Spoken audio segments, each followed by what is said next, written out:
Hi there, my name is Reevesy and I'm a variety streamer with a focus on story-based and action role-playing games. Welcome to my channel. Muse was first Revo, did not claim second. And Happy Dancer's third, although also did not claim third. I think you're getting desktop audio right now. Hold on, let me turn that down for a second. I can hear desktop audio, you don't need that. Do you like my makeup? It's eye makeup. It's not gonna last. I actually have something to do later today. Right after stream. I'm gonna have to finish on time. Or maybe even early. Oh gosh, Okami, you're loud. Looking very deity. Thank you, thank you. I didn't have a brighter red. I did not have a brighter red than this. I'm very cool toned, so everything in my makeup collection is cool toned. I'm also underprepared. Super underprepared because this took way too long. Category still says stray. Thank you for letting me know. That happens all the time. See, I told you I'm way underprepared. Why won't it let me change that? Come on. Search for category. Okami HD. Yes. Okay. Thank you, thank you. Always, as always, please tell me no when something wonky is happening. We are in ads right now. We got 1 minute and 12 seconds in ads, apparently. But yeah, my eye makeup took too long. I'm gonna have to get rid of it right after stream because I got something else to do. But yeah, today is my first ever speedrun of Okami. Okami. I'm excited. We just watched Muse. Actually, let's do some shouties. Since Muse was first, let's do a Muse shout out. We just finished watching Muse beat Okami. It was so fun to watch. It was Muse's first playthrough. I've played through this game a billion times. I've never done the speedrun. I've been threatening to do the speedrun for actual years and have just never done it. So here we are. Starting it. Tag your stream in the speedrun. You could. I haven't done it. I'm not expecting today to be great. I thought about doing my first practice run off stream just because I feel like this is going to be slow. Just because I think it's going to be painful. I don't know what I'm doing. Okami is so fun. Started New Game Plus immediately because you get to be a little Borky guy. You get to be a Samoyed. You get to be a Samoyed, yes. It's so good. It's such a good game. What was I talking about? Yeah, I'm not expecting today to be fun. Like, well, I hope it's fun because it's a stream. I hope it's engaging. I hope it's fun for other people to watch. I'm doing it on stream because I think I do want a recording, if that makes sense. I think I want a record of me really sucking at it so that maybe like a year from now when I'm good at it, I can look back and be like, wow, I did not know what I was doing. That's the goal. That's what I'm hoping happens. We'll see. We'll see if that's how it plays out. But yeah, speedrun first attempt. I have the guide pulled up. So I have my laptop. My Lappy is right here. Lappy 3000's right here. I have the new game any % route beginner route pulled up, as well as the YouTube video. Also on this computer that you are in right now, I also have the document beginner route pulled up, but I haven't been able to find its All Rides guide to the beginner's route video. Let me try to find that. I'm just not even set up for this properly. Okami speedrun beginner. Is it searchable? Well, there's All Rides channel. Videos. Which one? Okay, so underprepared. Super underprepared for this. But yeah, I don't know what I'm doing. This is gonna be a first attempt. Let's go over here. Do I even... No, I don't even have the capture card set up properly. One moment, please.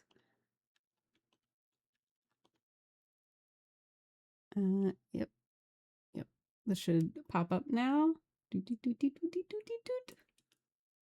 But how's everybody's weekend starting?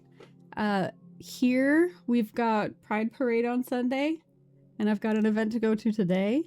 So I've got multiple things I actually have to do this weekend, which is a lot for me. My energy level is not that high. But here we are. I've committed to doing 2 things. Everything is sticky where Muse is because it's so warm. I feel so sorry for my European friends who are surviving a pretty brutal, you don't have audio right now. Surviving a pretty brutal heat wave right now. Sorry you're going through that. It's cool here. It's nice and cool. We're having a cool snap in the middle of June. I think the locals call it January.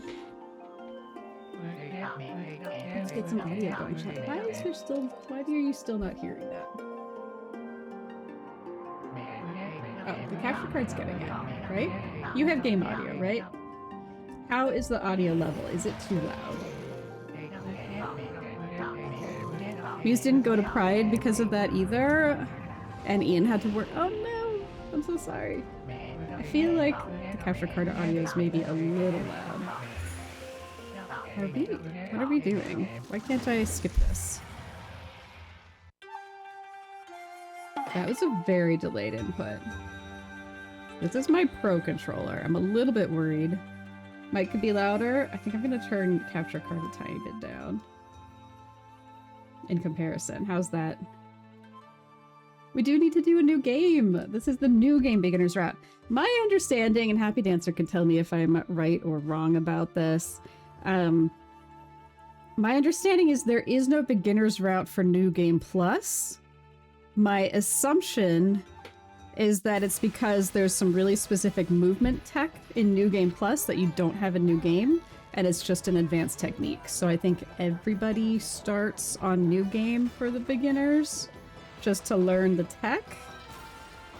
And then if you get really comfortable with all of those skips and all of those movement techs, you can move on to New Game Plus if you want to. New Game Plus has infinite jumps with the Karmic Transformers, yeah. I've watched others speedrun, like all the way through rapt attention. That doesn't mean I know what I'm doing. With rapt attention, okay, we're doing okay. The route is crazy different, yeah. But there's no, like, beginner's route guide for New Game Plus that I've seen. And I'm assuming that's why. It's just the KT Transformer, Canine Tracker, Transformer, Karmic Transformations, that's what it is. Okay, let me pull up my guide. Obviously, I'm supposed to be going through this as quickly as possible. I'm not timing it. I don't have a timer on. Maybe one day I'll be upset about that.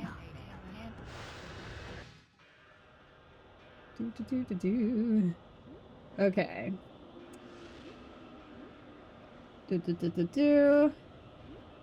Skip 3 cutscenes by mashing start.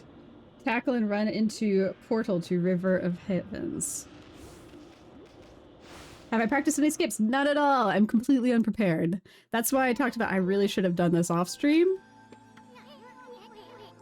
This is my first time. This is my first time. Don't know what I'm doing. Oh, I was supposed to jump into that cutscene, I think. I don't know where any of the cutscenes start. I don't know how to jump into. Oh my gosh, the view. Yeah, I'm supposed to jump in and out of that. This is a study sesh, yes. I'm completely... I know that there's a way to kind of double jump over this. Nope. There we go. Yeah, I'm not able to skip anything just yet. Because I don't know where any of the cutscenes are. There's so many in this first area. When I jump off the cliff as well, there's gonna be another cutscene to skip. So basically, this isn't great. They're just auto doing. I don't care, dude. Stop that. I don't know why I couldn't skip that. Okay. Hold on. Alright, I'm completely... Skip Eason dialogue. Tackle toward the bridge center to start dashing. At the tree ahead of the origin mirror, jump into save tutorial trigger zone. Tree ahead of the origin mirror. Skip tutorial.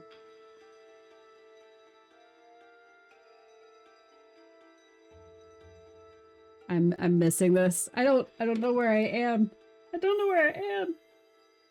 Yeah, okay. Dash toward the broken bridge, jump before the ferns in front of the bridge into rejuvenation tutorial. That's what I just did. After the bridge, bend your path to go through the gate to the right. Jump over pots into the river of heavens. Wait, after the bridge, bend your path to go through the gate on the right and then jump over pots into the river of the heavens. Lab cutscene, skip, etc. Before the hill flattens out, jump into rejuvenation constellation. I'm so lost. I don't know what's happening.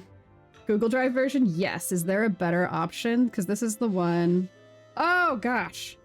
My camera is so inverted. I forgot about this. Is there a way to fix that? Camera inversion? Forgot all about this.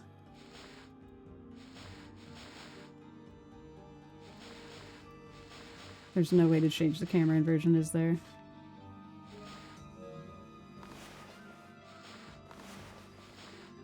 Okay. I got nothing. I haven't skipped anything yet. I haven't done a single skip. It says bend your path to the right through the gate. That's this one, right? But there's supposed to be ferns? Toward the gate and then over these ferns? To jump into the river of heaven? No, what? And also, why is everything... Why is the camera like this? Which animal am I in the document? Are there multiple? Am I in here? Oh, hey. I have no idea. How do I know which animal I am? I'm not the kraken or the walrus. In fact, I might actually be in there under my legal name, so I might be doxing myself to anybody right now. I hope I'm anonymous.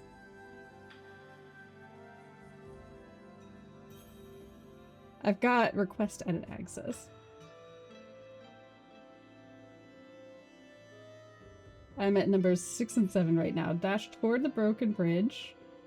I just did the rejuvenation tutorial. After the bridge, bend your path to go through the gate on the right.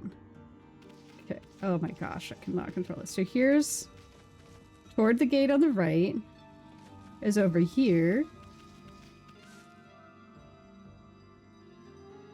Jump over pots into the river of Heb.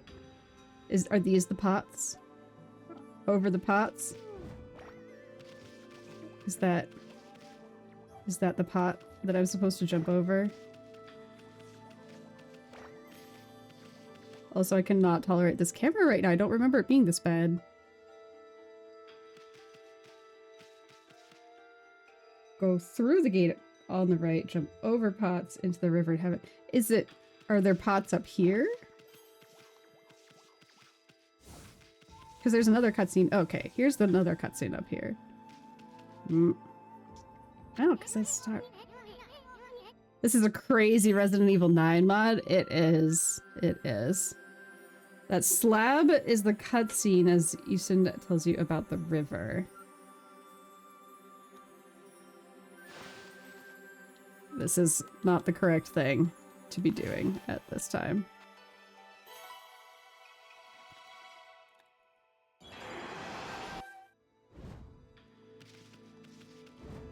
I can't jump over these pots. I still don't understand.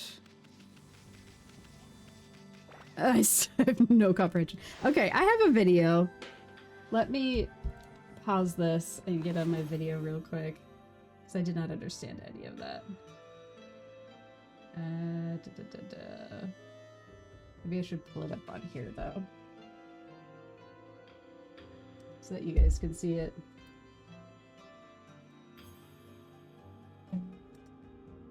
I don't really know where it is. It's called Beginner's Route Walkthrough Part 1. Start through Lilypad Skip. That's what I'm looking for. I think you're going to be able to hear audio. I should probably credit Alright in my title.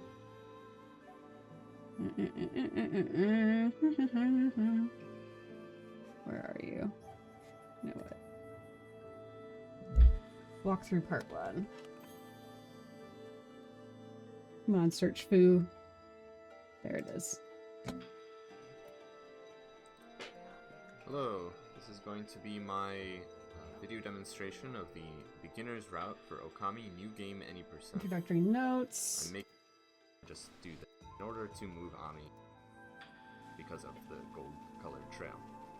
Gold dash is I kind of want to go backwards and follow what I was supposed to have done. Be doing most of the time in order to move as quickly as possible. It also affects the distance of your jumps, your ground speed, because it goes into your airspeed.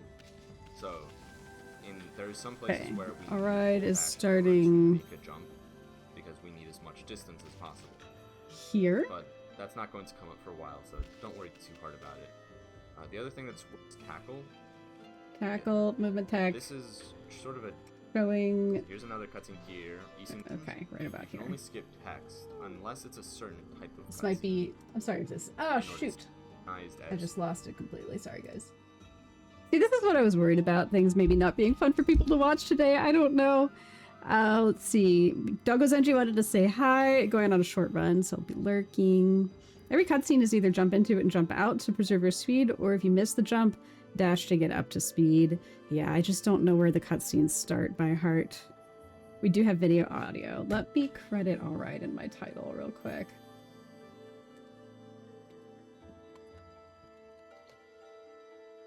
Alrights. Beginners tutorial. Done. Okay. Moose! Muse is Moose now.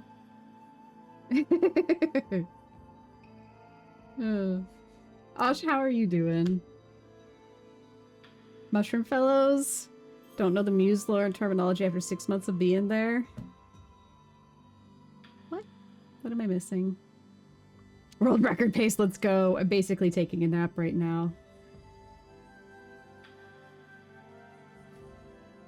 Okay, but for real. Common thread in Okami cutscenes, you can't skip I'm gonna camera pans. speed it You can only skip up. text unless it's a certain type of cutscene. Oh, I also have it on English Actually, dialogue. I know I need to change it on to some Japanese cutscenes at you can skip some right away, point. some you have to wait until text comes up, and some cutscenes are entirely unskippable camera pans, and you just can't skip them. But there aren't too many of those, and they're not too long, so don't worry about it. Right now, the intended path that the game's trying to take us is that direction over there, in order to show us the wall jump tutorial, but we can already wall jump without going through the tutorial, so we're just going to wall jump up here, and then air tackle over this gate. I feel like the terminology I'm going to be using. I had This is an extra cutscene compared to what Aride's experiencing, because he's got able to get just straight to the wall jump. Here's another cutscene here. Isun's going to rejuvenate. So it's right about here. I think you're supposed to jump into it. And then we're going to for the tutorial. Here we're going to get our first brush power, which is going to be rejuvenate. Okay, so you do the brush power first, at least in this one. You should be just holding the brush button, because holding it makes it activate as soon as possible. Jump here-ish. Drawing dots with constellations is actually very imprecise. It's quite forgiving, so I could probably draw it like here, and that's fine. And I think I could even be a lot more lucid with it. And we're going to skip as soon as brush drawing is all imprecise. constellations. You draw all the stars, you release, and then you skip. That's the general pattern. In this particular case, the important thing about drawing stars for constellations, in order to get the game to recognize that you drew them in the right place, isn't so much the placement, because like I said, it's quite forgiving. It's more so that your brush isn't moving when you draw the star. Gonna pause and check chat real quick.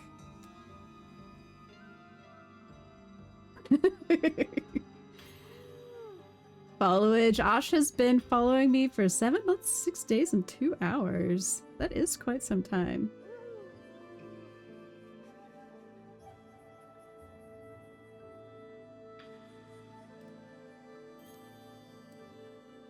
You can draw dots while the brush is moving, but these are all recognized as sort of smeared stars by the game, which aren't allowed in constellations. The game never tells you this, it's rather unclear, but you actually have to let the brush come to a stop. Okay, so the smearing those doesn't work. It's a bad plan. So you have to be stationary. This is a smeared star, so you can see it has a slightly different brush mark, unless you do it quite quickly, but even then, neither one is allowed. You have to let go of the control stick. I am getting cutscenes that Alride's not getting every time I So that's just a minor thing. I see a lot of people mess up use constellations. those. That's As long really as you know weird. that you're not allowed to be moving the brush, it's quite easy. So we can conserve dash through this with more jumps, and there's another cutscene right here, at the same stone as before.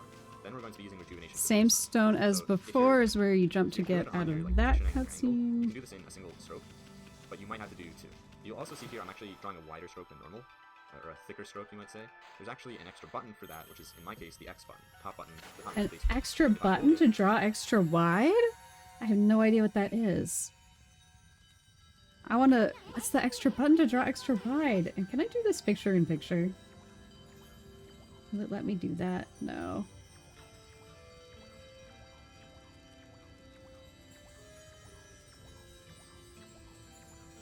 On Xbox it's Y, you have X and square. Okay, let me try that out. That's exciting.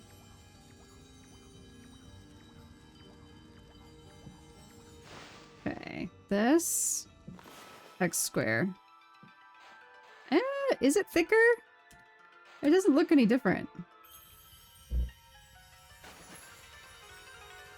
It didn't look any different, even though I was doing X and square. And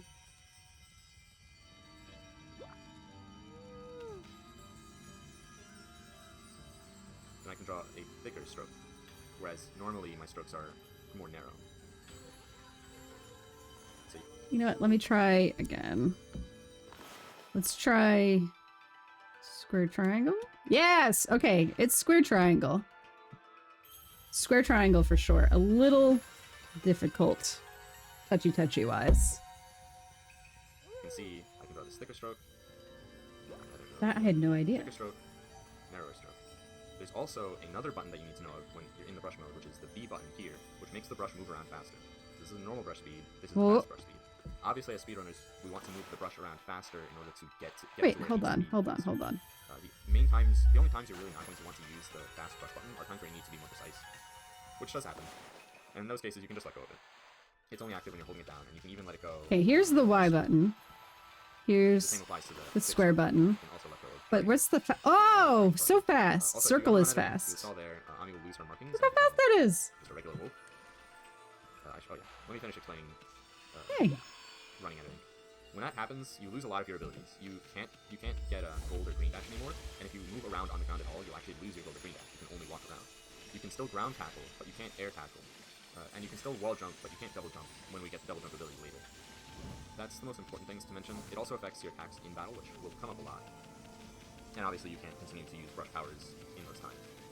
So in general, we're going to try to avoid running out of ink, but we actually have some ways of avoiding that in specific circumstances that are going to come up much later. Probably not in this second. Anyway, while I'm swimming here, you'll see that I'm mashing the B button. So I know to jump while you're in water, because that makes the swimming go a lot faster. Let me check in with my chat.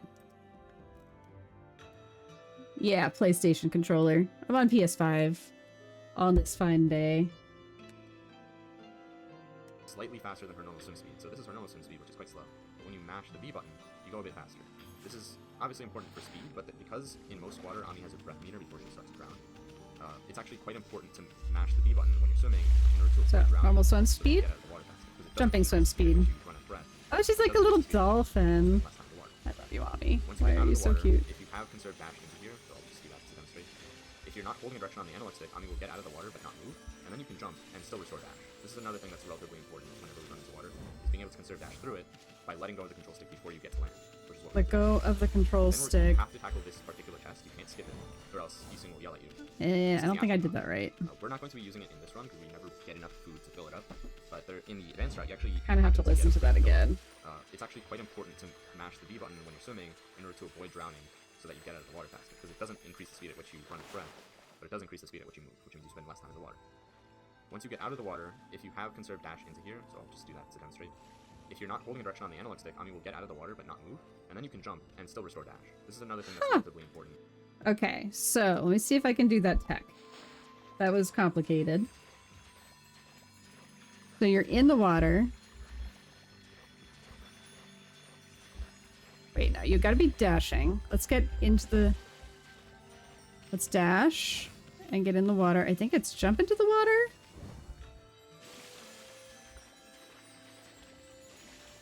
No, I just instinctively dash in the air.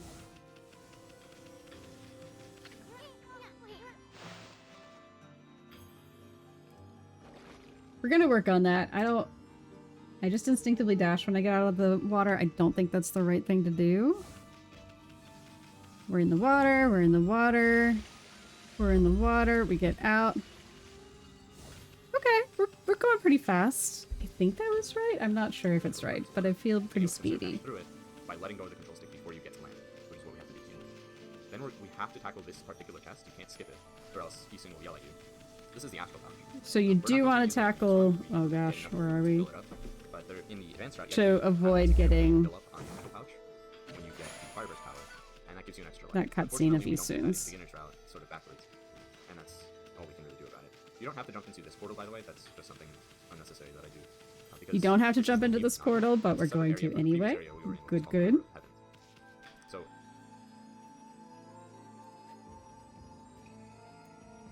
as soon as you get here, you can't conserve dash into here, no matter what. You can't conserve dash. Green dash again. We're just going to take a straight line off the cave of Kami, because there's no... Straight line. We're gonna go right around this. Or left of this particular rock. If you go to the over it, Ani will jump. Oh! What? And then otherwise, I'm not even... What happened here? That was not intentional. There is left of a particular rock. Camera that I'm using. There's two main camera modes in Okami.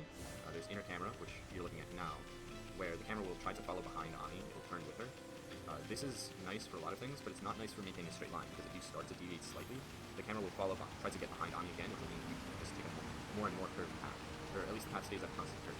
So it's very hard to maintain a directly straight path in inner camera mode. In outer camera mode, the camera won't try to get behind Ani, it'll just hold the same angle as always. Where's the other camera mode? Straight lines, and it's what you should be using whenever you're moving across longer distances, when you don't need the camera. Okay, so we need to switch to this camera mode. First-person camera mode. If you can go into this just by holding the camera button. Unfortunately, if you try to use this while walking, Ami, or while dashing, Ami will instantly stop, which can cause you to lose your dash, even if you don't go fully into first-person camera. So you never want to hold the first-person camera button if you don't have to, just because it'll make you lose your dash.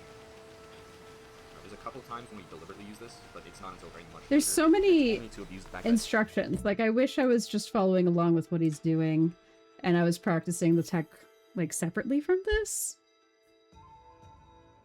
Did you do the flip of speed? Try holding PlayStation button, then choose turn off console, then click yes to perform speed flip. Very hard to pull off.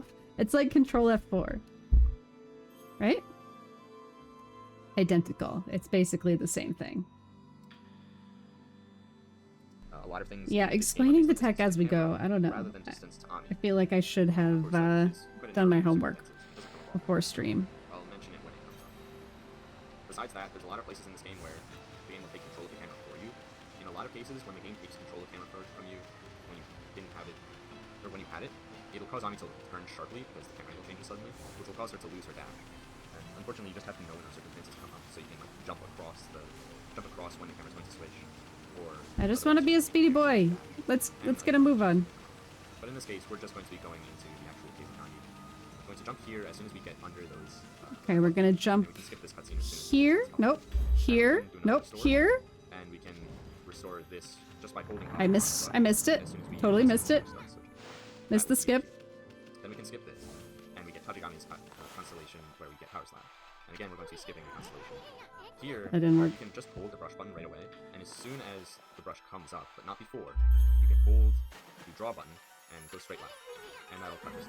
I'm in danger! Who's in danger? Hi, Discoy, how are you doing? For Doom, you just strafe run and you're good. The rest is how you navigate and utilize the map and enemies. You're doing okay? How am I doing? I'm doing alright. I am trying. I'm on the struggle bus. I'm trying to learn the Okami speedrun, having done no homework whatsoever. Which, I don't know. You'll have to tell me if it's good stream or not. Or if I just should have done my homework off stream.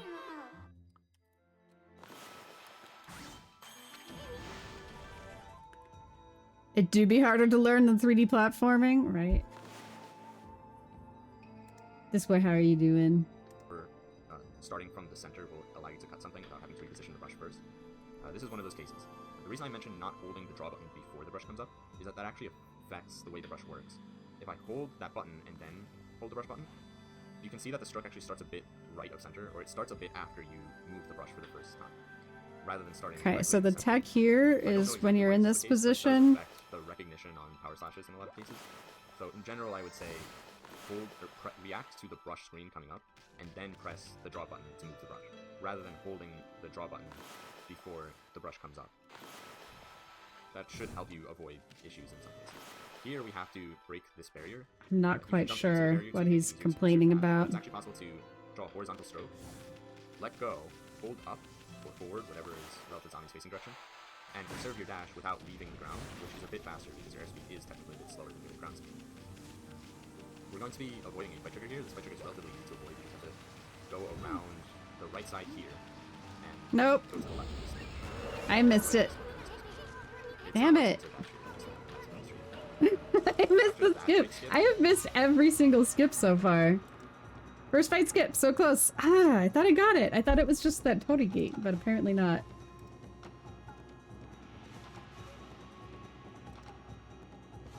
Okay, let me see the path he takes. The brush comes up.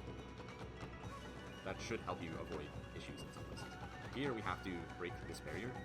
You can jump into the barrier to make it easier to conserve dash, but it's actually possible to draw a horizontal stroke, let go. Sorry, doing two things at once. Whatever is relative to Zami's facing direction, and conserve your dash without leaving the ground, which is a bit faster because it is technically a bit slower than your ground speed. We're going to be avoiding a fight trigger here. This fight trigger is relatively easy to avoid. You just have to go around the right side here and go to the left of this torch. Left of the torch. Okay, let's look back at what I should have done there. It is... oh, God, the camera.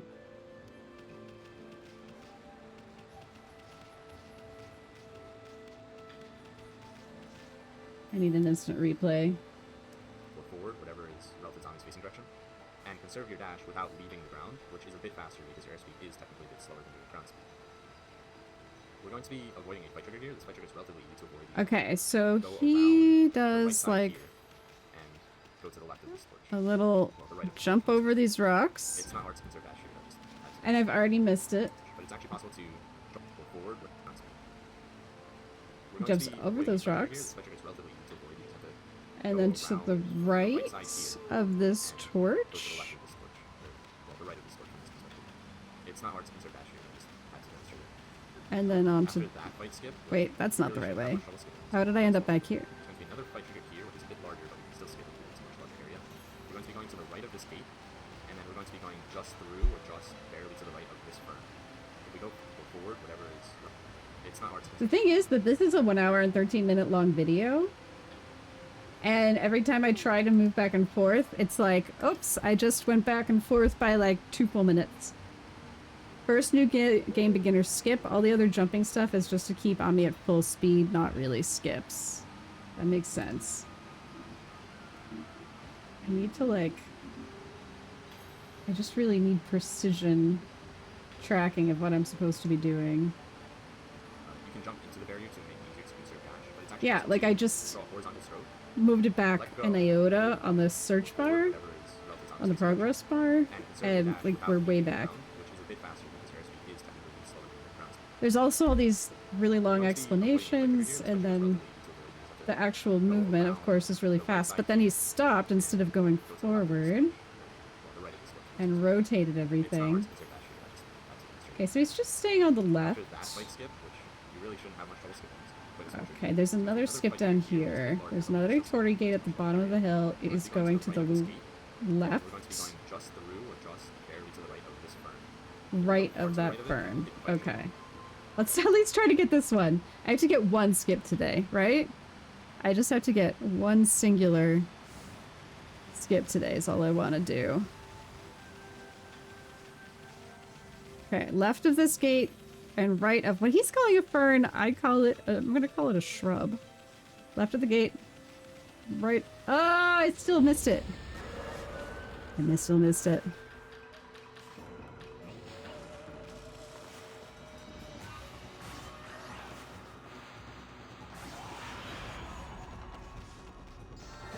Oh gosh, yeah, we know, we know.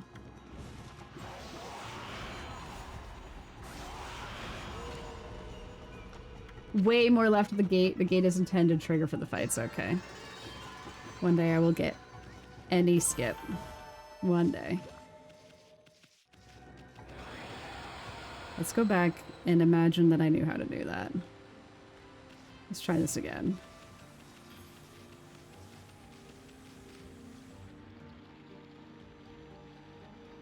Okay, way left of the gate. Right of... I think he said this. This is what he was calling a fern in the video.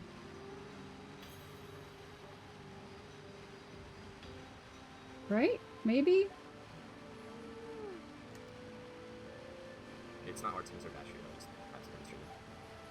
After that fight skip, which you really shouldn't have much trouble skipping, it's quite a small trigger. I feel like I should just start over completely. We're going to be going to the right of this gate, and then we're going to be going just through or just barely to the right of this fern. If we go far to the right of it, then we'll hit the fight trigger. And yeah, he went right here. then again, since these are two different areas, He went literally right through. Maybe he means this fern? Because that's not a fern, my friend. That is a shrubbery. Jump again to continue through the water before you reach the other side by going the analog stick, and jump again to restore your dash. Just as we... Yeah, I think I just want to start over completely.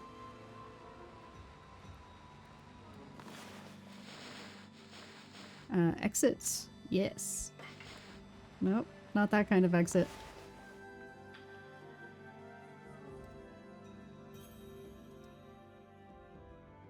Make save files along the way to practice again later. Yes, that would work with the going through that shrubbery, not fern. Yeah, I guess I could just keep going. We'll make a little savey save. Where's the save point? It's ahead, isn't it? I can practice getting out of the water. So we're dashing. We're jumping.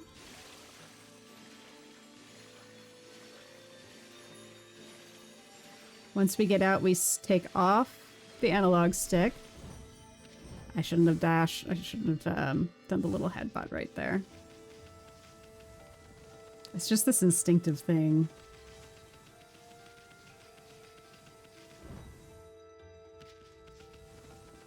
Okay, we're making a save file.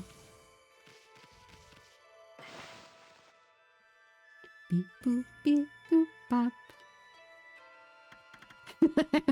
I may have played this game a lot. I don't know.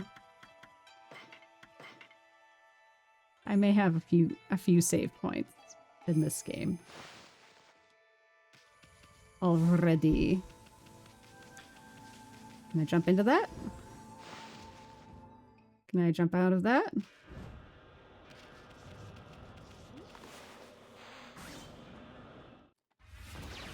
As much as I love all of those moments.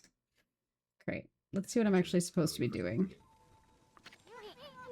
And finally, we're just going to go straight. We're going to ignore the taxi cab arrow, and we're going to go directly into the exit. Is he jumping into the exit? Yes, he jumped into the exit, like I did. He jumped out. As he was jumping out, he went straight into the draw mode. Changing, you can brush, angle the camera upwards, and cut the peach. You can cut the peach even at the very bottom of it. You don't have to cut the stem exactly, so you can do this far earlier in the camera pan than this. Then you want to mash skip out already to skip this big cutscene. Then you wait for the loading zone. All the loading times are pretty much constant, so you can actually prepare yourself for when this is going to happen, rather than mashing throughout the entire loading screen. Unfortunately, you just have to memorize the length of each loading screen because they're all different, but for each one, it's a constant amount. In that particular case, I know Weird. that Every loading screen is a different amount. Which go like this, and then there's these soon. All of those, you can sort of count the length of the loading screen by how many paw prints appear. In that case, it was 2 full meters, and then just a single paw print, basically. And then the cutscene came up, and I could skip Isun's text. From here, we're going to be dashing, or tackling. So it's when the paw print goes that you can do it? You can either talk to Kumuso now, or you can talk to Kumuso a bit later, which I'm going to do for demonstration purposes. In this case, we're going to want to jump off the cliff right about around the position of this first lantern here. And we're looking to land near Mushi here. And we're going to examine his statue. Hold on. He's going up here and then jumping off the cliff? Is that right?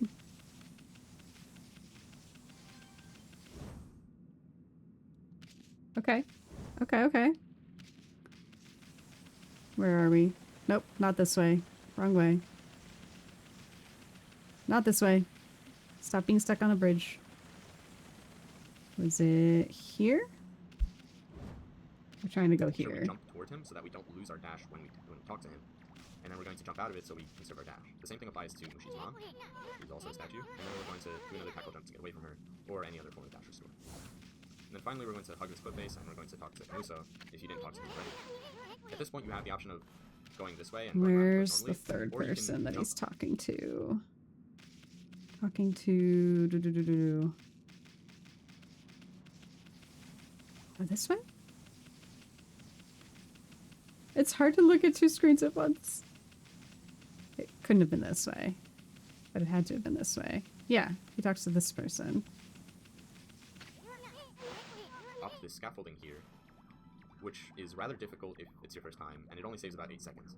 But I'm going to demonstrate here because it's a lot Scaffolding more useful to skip. demonstrate this than demonstrate walking around the cliff normally. So what I do is I do a tackle jump off this point in the wall here. The tackle jump gives you a bunch of free momentum, so it's a lot easier to get the wall jump. And then I sort of have muscle memorized how I need to move the analog stick to get onto this beam here from that wall jump. From here, I do another tackle jump, and I tackle off the Tackle jump. here. The camera will He's freak out, calling it but a that's okay. tackle jump. It's muscle memorized, you just need to know where to go. And then from here, we're going to tackle jump off the edge of this beam here. When you do a ground tackle off of an edge, if the edge doesn't have an invisible wall around it, like a lot of ledges do, then Ami will continue her ground tackle in the air, which lets you get a ground jump even though you're airborne. And this is a technique we can have used in a few other places, but here it just makes that jump a bit easier. So from that wall jump, you then just go up here. Alternatively, you can hold. I kind of keep wanting to... Let's see. Talk to Mushi, Mom, and the monk. For speed tech. Okay, what does he mean by tackle jump? Because it's not a double jump when you tackle the wall. Shut up, Isun. It's a double jump and then a tackle? Why is he calling it a tackle jump? He says he does a tackle jump right here. I don't think that's correct. Because... Is it jump, no. Tackle and then jump? Looks like that. Jump and then tackle looks like that. We jump onto the wall, jump off, and tackle to bonk on the wall for more height. So we're facing the same direction. We're not trying to reverse. We double jump. We jump tackle. Okay. But we're at kind of the wrong angle to get up onto that platform, right? I've got the height to get onto that platform, but I don't have the direction. Try one more time with this video. He's got a very specific camera angle. The tackle jump gives you around the position of this first lantern here. And then finally we're going to hug this foot face, and we're going to talk to Muso, if you didn't talk to him already. At this point you have the option of going this way and going around the cliff normally, or you can jump up this scaffolding here, which is rather difficult if it's your first time, and it only saves about 8 seconds. But I'm going to demonstrate. Let's save 8 seconds, people! It's more useful to demonstrate this than demonstrate walking around the cliff normally. So what I do is I do a tackle jump off this point in the wall here. The tackle jump gives you a bunch of free momentum, so it's a lot easier to get. No, he looked really different. But I'm going to demonstrate here because it's a jump off here, which is rather difficult if it's your first time, and it only saves about 8 seconds. But I'm going to demonstrate here because it's a lot. It's more useful to demonstrate this than demonstrate walking around the cliff normally. So what I do is I do a tackle jump off this point in. Huh. He only hits the wall one time. Easier from underneath the scaffold. Isun, you need to shut up.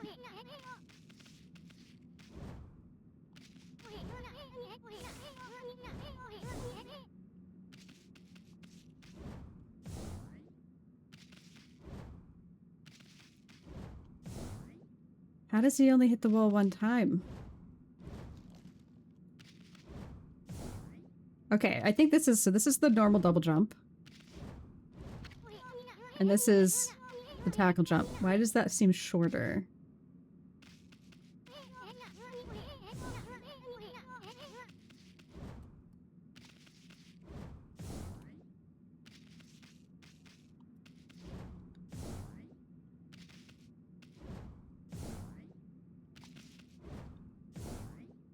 Still not getting it. Not even a little bit. It looks so much higher to me.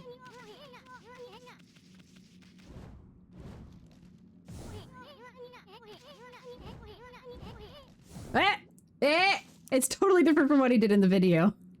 It's totally different. Holding A. Holding which one? For the full jump time, it makes you jump higher too. Interesting. So X or square. So square is tackle, X is jump. I think we have to do another jump here. Holding the jump button makes you jump a little bit higher. Okay. How do you do the second jump? The wall here. The tackle jump gives you a bunch of free momentum, so it's a lot easier to get the wall jump. And then I sort of have muscle memorized how I need to move the analog stick to get onto this beam here from that wall jump. From here, I do another tackle jump, and I tackle off the foot base here. The camera will... Okay, so he's tackling right about there. Oh! Or I could do that. That's another option, too. I could just not do it.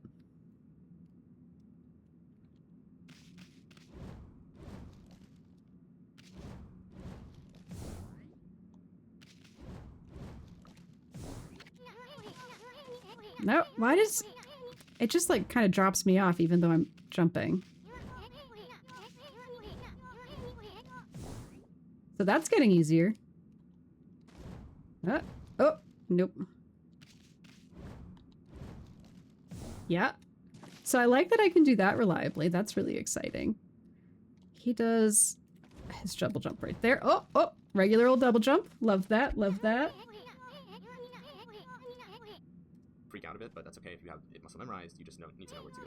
And then from here, we're going to tackle jump off the edge of this beam. Okay, tricky, tricky. We've got to double jump kind of right off of there. Nope, not like that.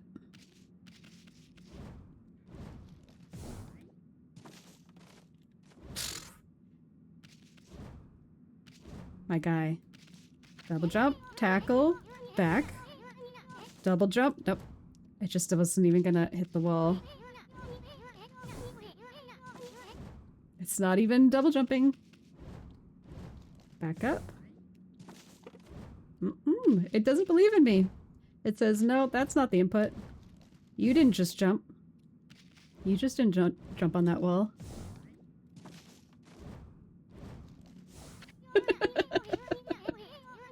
Oh, goodness gracious. I would love for Isun to stop saying this. We're gonna go up here just to shut up Isun, and then we're gonna go down and we're gonna keep practicing that double jump until we get it. Isun, you really need to shut your face hole, though.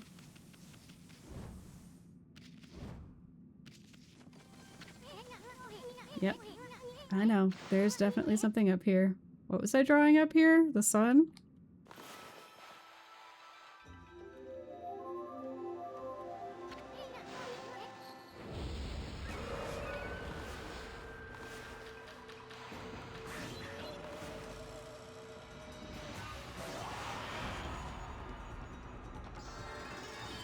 The high wall is not sticky, only tackle.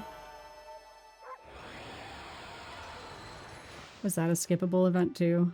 Probably.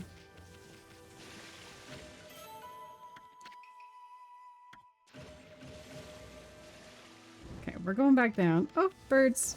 See, the saddest thing about speedrunning this game is my extraordinary love of feeding all the animals.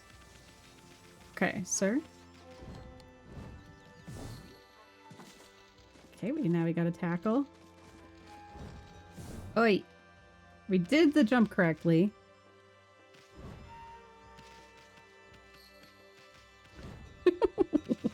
What is this camera?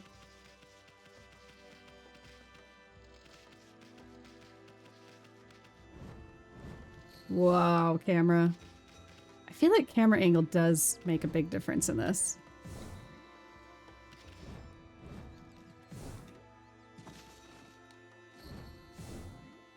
Okay, right about... Nope.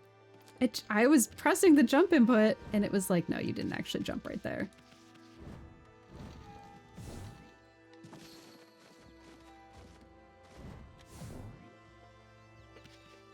Wait till I go for the full Kamiki skip. You don't even make a sun. Just leaving them as statues.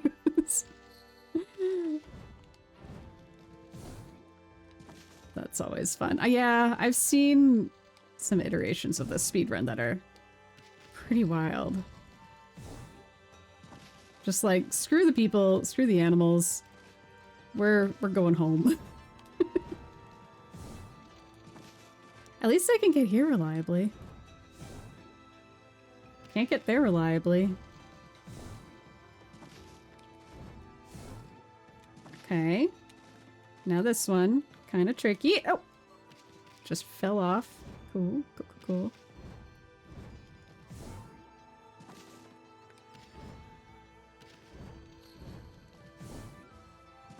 One day I'm gonna be so good at this. Oh my guy.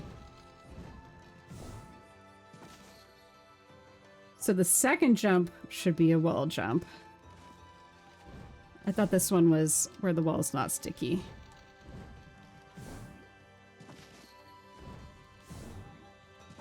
Here I can get, but this one, can this one be a wall jump?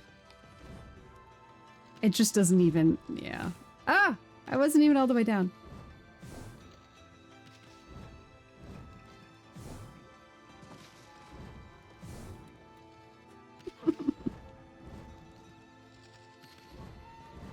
Bonk.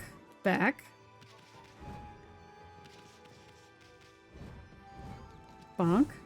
Back. Bonk. Back. Not far enough. Last jump is outside the scaffold to clear the fencing. Does it count? Can I do a wall jump on the third? Like while I'm going past the scaffold? It's just not even reading my double jump inputs.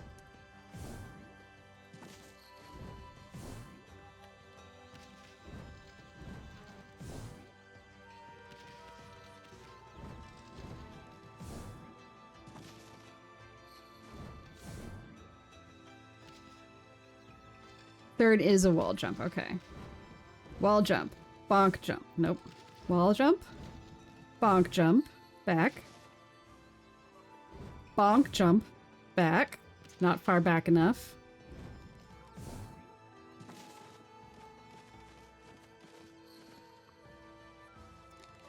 Bonk jump. Far enough back? It's not registered anymore. I'm in the wrong spot, I think. Just get me on top of this rock. Okay, there we go. Bonk. Nope. It was working, and now it's not.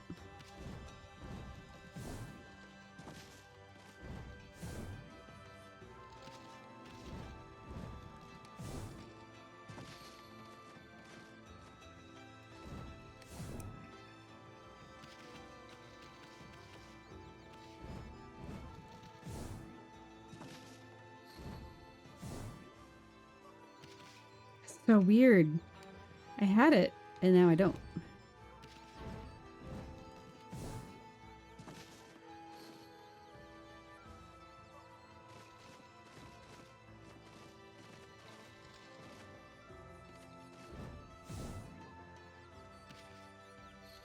I can't even get there anymore. All right, I think I'm gonna move along through the sadness. I think I gotta just move along through the sadness.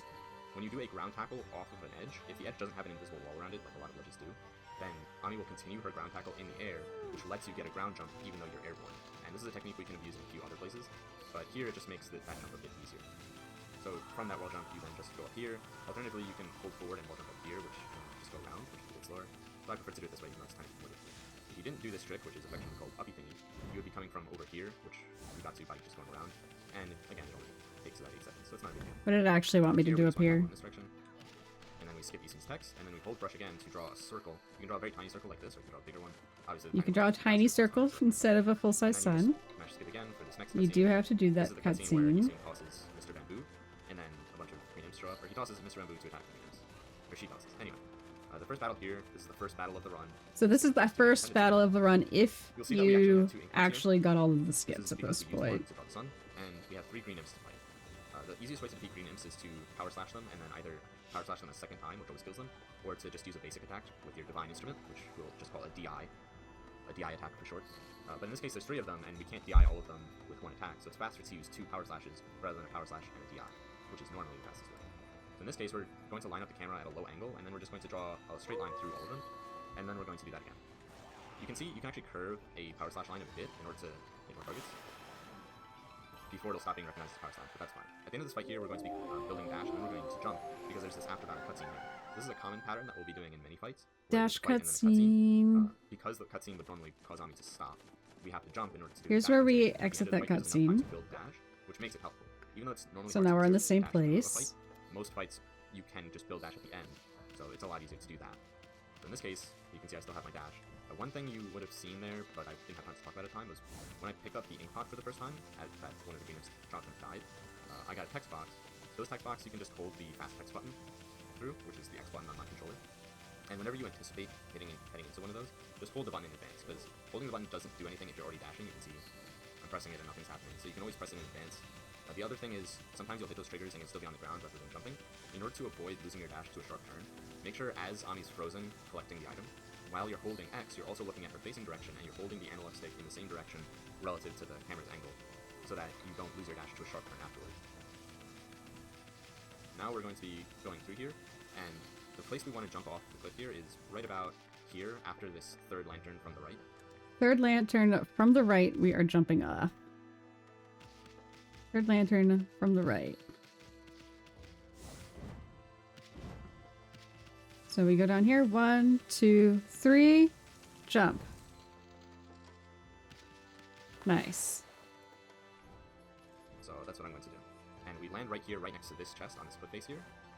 And we can tackle it in order do want to get the small axes, chest. or an XS, as my guy would say. Where's the It's not chest? that important to conserve dash through here, because we're going to be losing it soon anyway. I missed If the you chest. are able to land down here and you're next to the chest, you can just tackle. And as long as you're not moving direction, you won't lose your dash. So here we're going to then go... Was that to chest communicate. important? This is necessary. Why didn't I get the chest? This route skips lily pad, but sun is very important.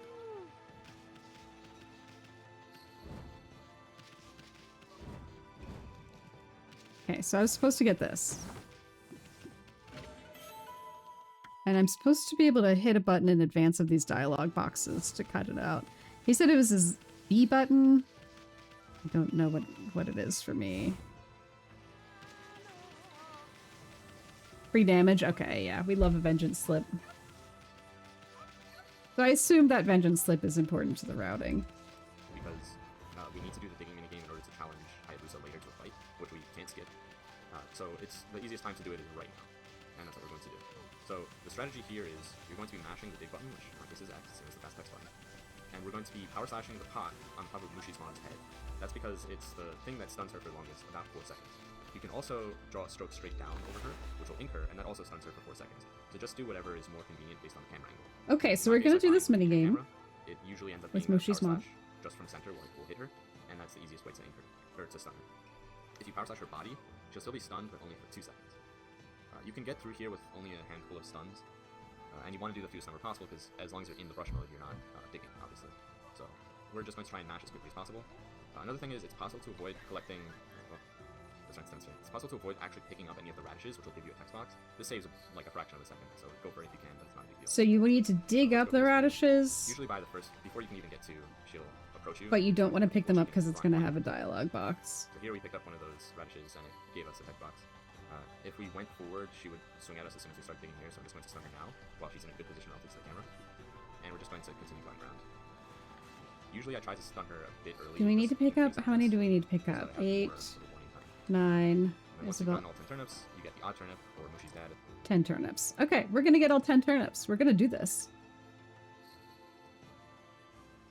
Turnips digging or seasonal story? Poor mom being bullied. Yeah, we're gonna bully mom. We're gonna bully mom right now. Let's try the strat. Whoops, wrong way. So even before you get to the second turnip, you're gonna need to... I'm just gonna keep... Yeah, we got the dialogue. Yeah, we got the dialogue.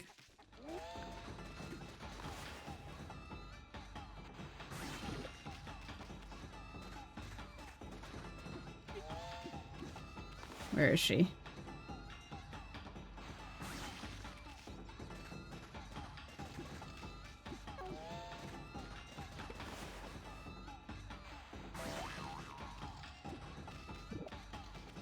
Yikes.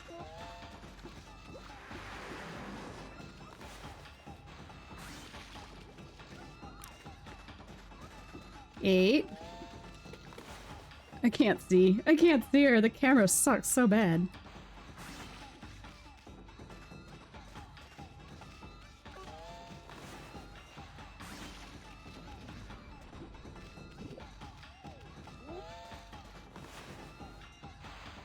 Hopefully this is enough. Yes. Odd turnip. What do I do with odd turnip? I don't remember. I like to call it.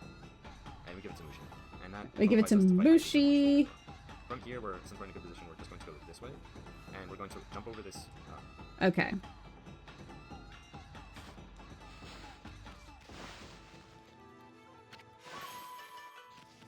Okay, now we are going to immediately rejuvenate this.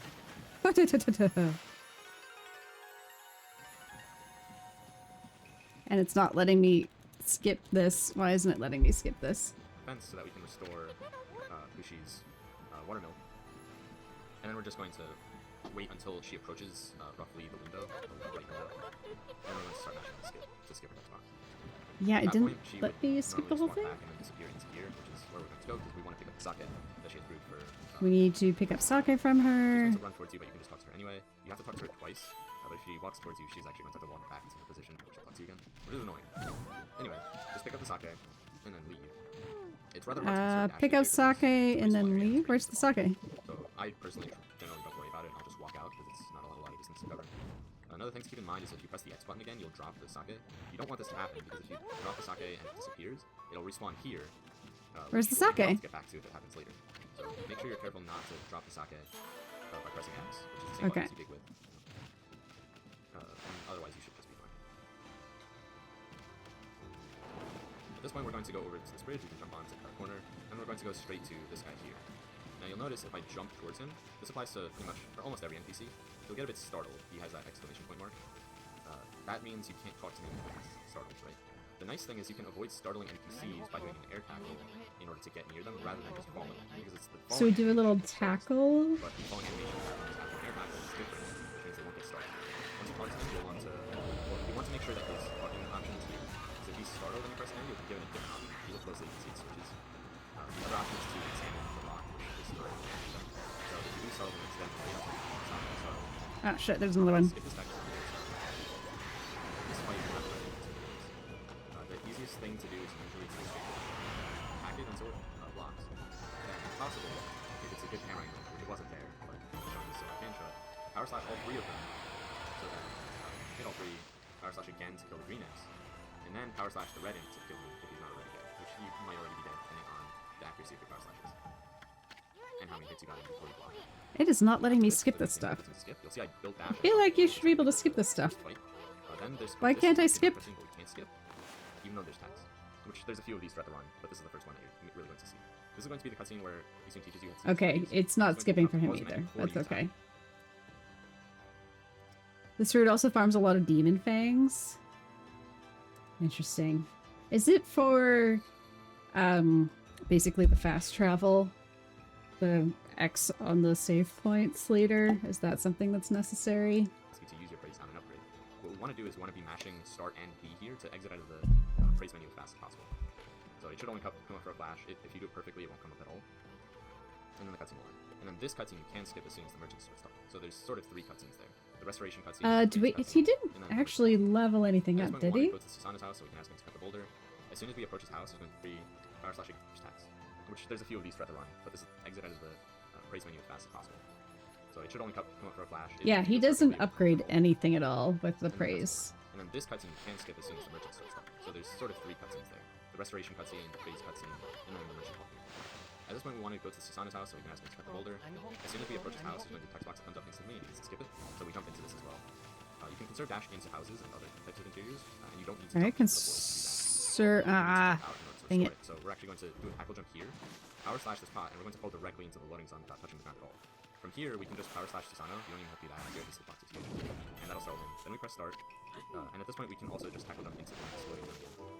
From here, we can finally restore the dash that we stored going into Susanoo's house by doing this. Alright, I missed how he interacts with Susanoo. Playing on PlayStation? Yeah, PS5 specifically. I do have the other PlayStations.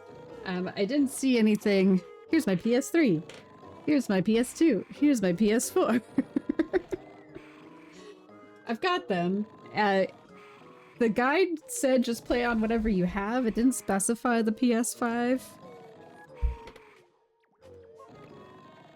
Go straight out of his house. And as long as we don't get stuck on anything, we can restore dash. Okay, what the heck did he do? Restore it. So we're actually going to do a tackle jump here. Tackle jump, power slash, down here. Here we can just power slash Susanoo. You don't even have to be that accurate. Power slash Susanoo Then we press start. to get things. Okay, so literally we can still be up here when we power slash Susanoo, right? Okay. Now let's see what he's doing. Okay, you can just jump up here.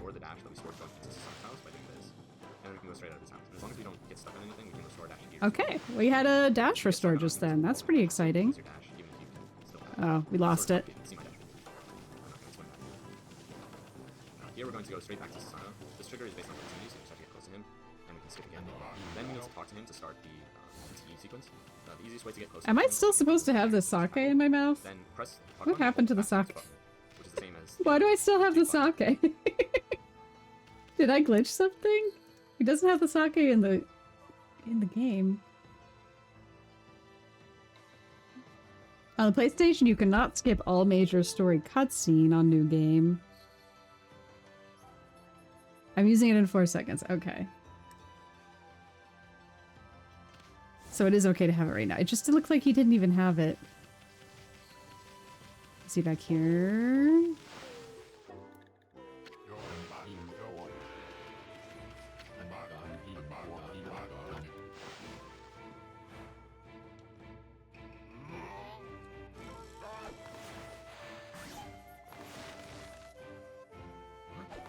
I don't think there's a way to speed this up, right?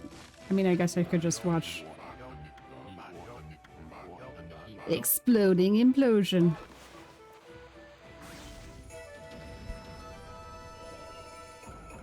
I'm just gonna rewatch it on Aurod's thingy. This is another one of those situations where we can power slash things without moving the brush button, but you have to hold the brush button after the brush button. In this case, the sequence is going to be right. Make sure you don't hold the brush So he just does his slices a lot shorter than I do. Then, unfortunately, we still can't skip the text, so we just have to hold that next button again. Then the last thing we want to do is another right. So overall, it's right, left, left, right. And this one, again, we can do it like that. Here we can actually skip the rest of this as soon as the next cutscene starts. And if we did everything correctly with talking to Susanoo, we can actually conserve our dash here and leave Kamiki Village a bit faster. Okay, let's try conserving From here, this dash, leaving Kamiki Village.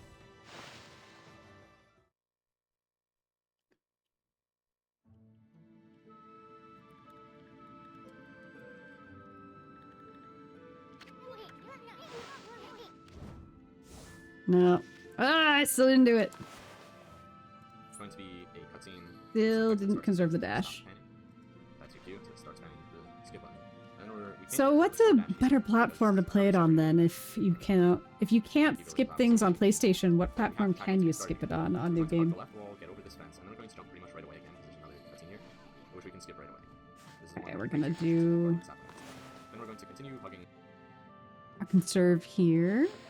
So he has us going over this, and then pretty much jump right away because we're in a cutscene. And then we skip, and then... No, we didn't conserve at all. Not even a little bit. Left wall here and go straight to Haunted Valley. We're doing a left wall. And again, you don't have to jump into the portals. It's unnecessary. As soon as we get into Haunted I Valley... think we want to jump into the portal. Which, nothing we can really do anything about. And there's no text in it, so we can't skip it. Sip of water. Make sure you're well hydrated throughout your runs, by the way. This is yet another separate area, so we have to tackle to start off with. And we're just going to go straight, we can jump across this bridge and go straight into this trigger. This is for the campfire fight. This is the campfire fight. Yeah, once again, did not conserve movement. You do have to go into the campfire fight.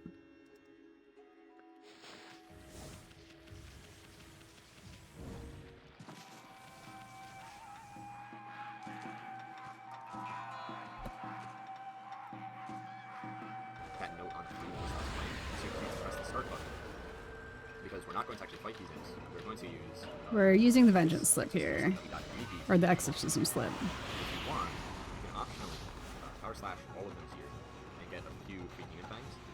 Demon fangs are not necessary in the run. Ah, I missed all the demon fangs. How did I miss all the demon fangs?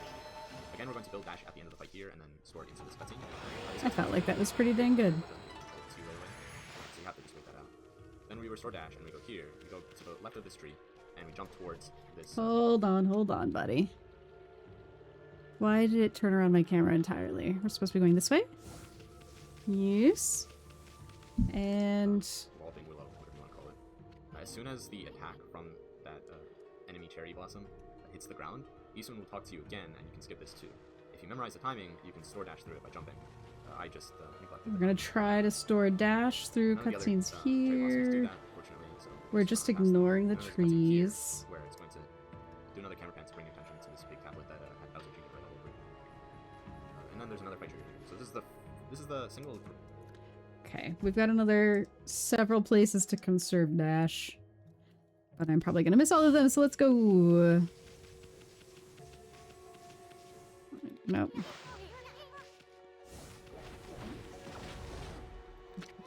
Nope. Missing all of it.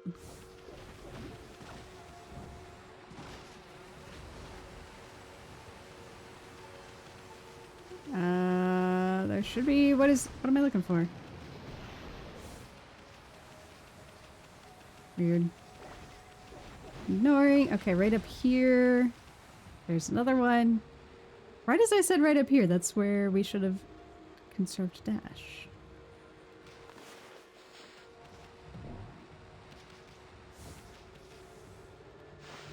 There's so many cutscenes in the early game.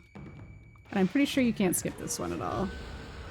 Let me see what it has to say about this drummer guy. Latest instance of real RNG in the game. There's nothing you can really do here to force this to be faster. The strategy here is because we can't hit the yellow underground, we're instead going to ink him to force him out of the digging animation. Okay, so the drummer you can ink. Wiping the ink off, which just like Mushipan takes about 4 seconds. Then after this, we're going to be hoping he does the right attack animation. He has 3 animations that he can do. He can either dig underground right away, in which case we have to ink him before he starts that, in order to reset the cycle again, which wastes another 4 seconds, which is the main way you can time him for RNG. He can also jump back without doing a backflip, in which case he'll then dig right afterwards, so you need to ink him then too. Or he can jump back doing a backflip and raising the drum over his head in a projectile attack. If that happens, you just need to run around clockwise to avoid the backflip and get close. Can only half hear what he's trying to tell me to say. He's saying that there's 3 attack patterns that the drummer can use, and depending on what he does, you do slightly different things. He turns gray. We want to do 3 DIs, 3 divine instrument attacks, and then immediately power slash. And if we did that correctly... Okay, I'm just gonna try this fight. Oh, no. Already fucked up. You're supposed to ink him right away.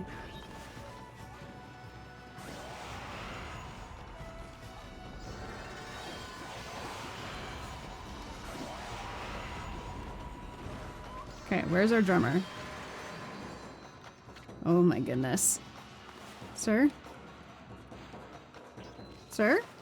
I'm supposed to be inking you? Are you not? Dang it. Sir. We're wasting our precious time here. Sir, get out of there. Okay, let's try inking you just in general.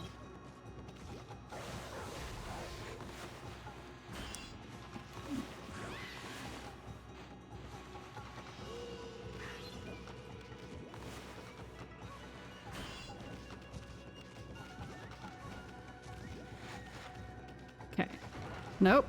That's not the one.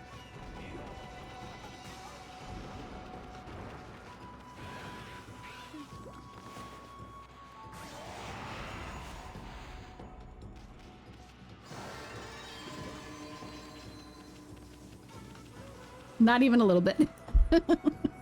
It is a first try, right? I'm allowed to kind of suck on my first try. I just hit the drum instead of his body. If we do that correctly, it'll kill him.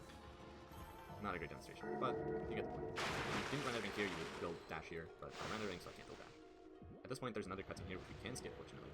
And then you can just tackle this way, use pressing the R3 button, which instantly centers the camera behind Ami, and then use that to face the camera towards the tablet and draw a sun.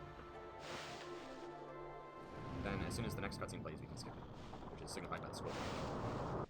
Then there's another weird waiting period, and then we can either restore our dash, or because we failed to store dash into this, just do a tap. Then we're going to wall jump up to here, and do this, which is a bit faster, or you can just wall jump off the far wall. Then here, there's going to be a big camera pan which shows you this starting sapling sprout, and then you can sprint as soon as it. Wall jump. So at that point, you want to start mashing skip, and then you want to restore dashing as well. Here, I'm going to do what I was talking about earlier with power slashing without leaving the ground while still conserving your dash. All you have to do is, if you angle the camera correctly, you can just do left to center. Hold.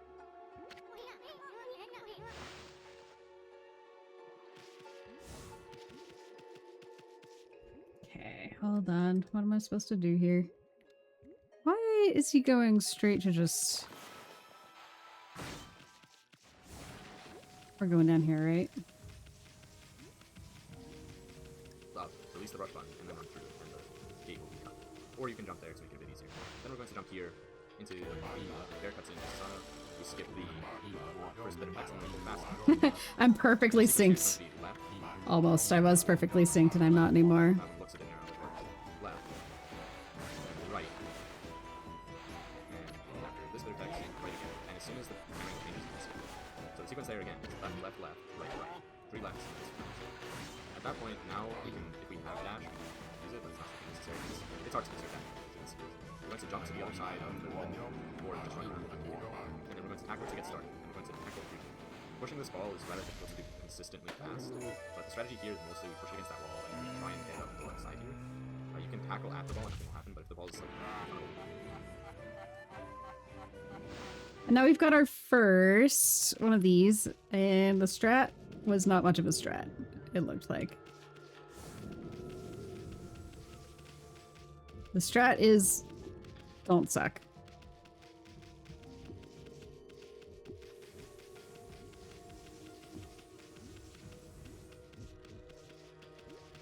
Nope, wrong way.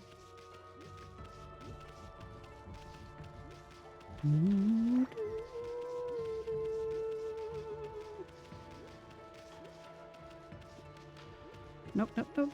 Get back in there. Sir? Sir.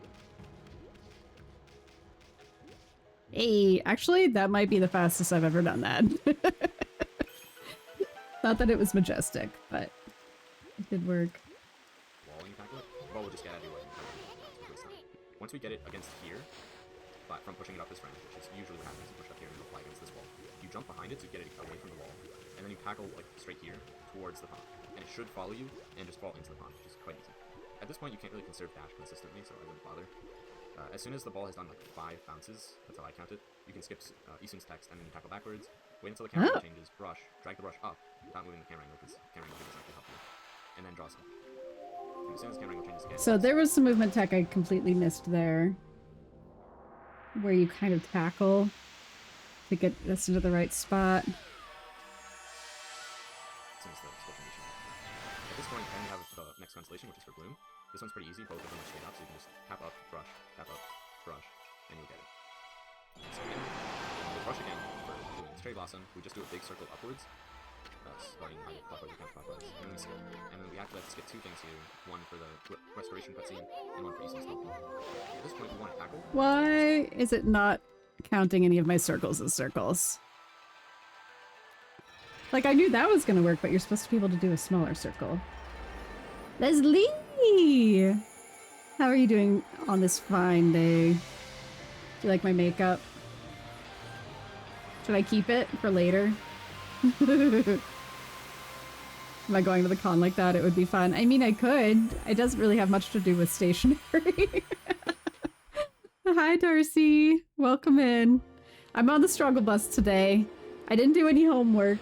I just went straight into speedrunning. And by speedrunning, we mean the slowest I've ever run this in my entire life. Okay, let's see what we're supposed to be doing. These 2 ledges are auto jumps, so you don't actually need to jump up to them. Then we're going to hug this wall, jump here, roughly. Don't hug the cave wall here, and jump here.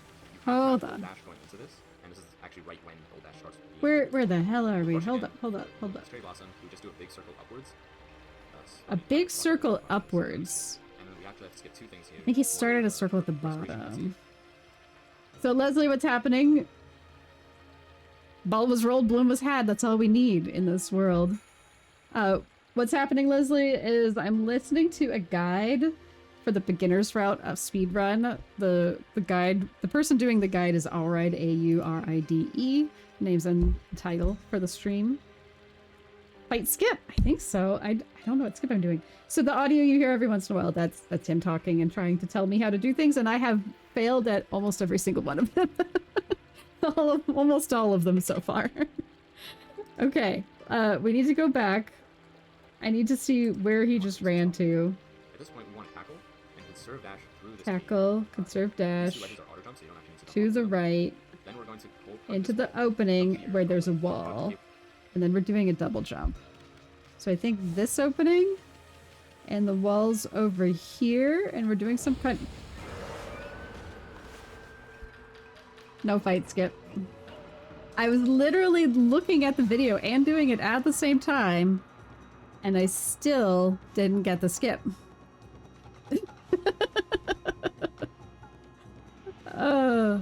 You had your left nostril chemically cauterized yesterday. It's sore and snotty. Ow! Don't get that cauterized. I mean, I'm sure there's a medical reason you had it cauterized. I'm sure it wasn't just like an accidental cauterization. Whoops. Muse is enjoying some nostalgia with Bayonetta. Tell me more, Muse. I saw there was something in the Discord about it. Hold on, let me go back over to the Discord. Muse's Discord, right? In general? Talking about... No, where is it? Game screenshots? There we are. I told Muse I'm Bayonetta curious, and that Muse should play it and tell me if I would like it, and Muse says that it is a product of its time. Could definitely be interpreted as very male-gazy, but it's so camp and ridiculous it feels like drag on crack. Gameplay-wise, it's insanely fun. 100% needs a controller. After playing a bit, just to get the feel for it again, sure that they'll play it tomorrow, so you can have a look. Male gaze, where? Says Osh. Oh. I have watched people play Bayonetta. It does look insanely fun. And very campy. I'm okay, you know what? If it's just pure camp, I'm okay with boobalicious babes flexing in all directions. Okay, there's supposed to be a fight skip here, but I didn't skip that fight.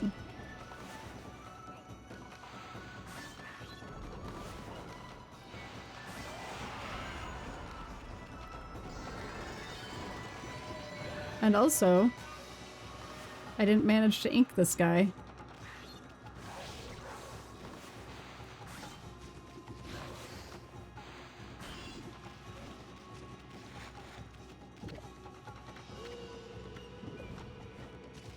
If you go far enough, something for the male gaze just because something for the gaze, exactly.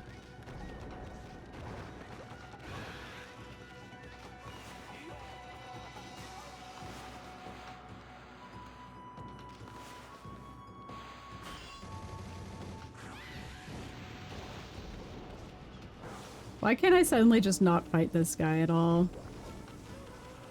I used to know how to fight this guy. And now they're like, oh, here's the speedrun strat for him. And now I can't do it.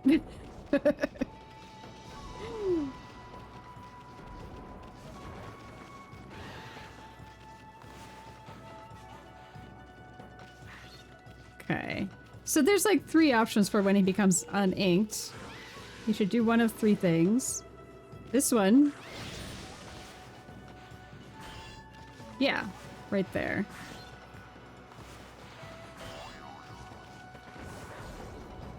Weird.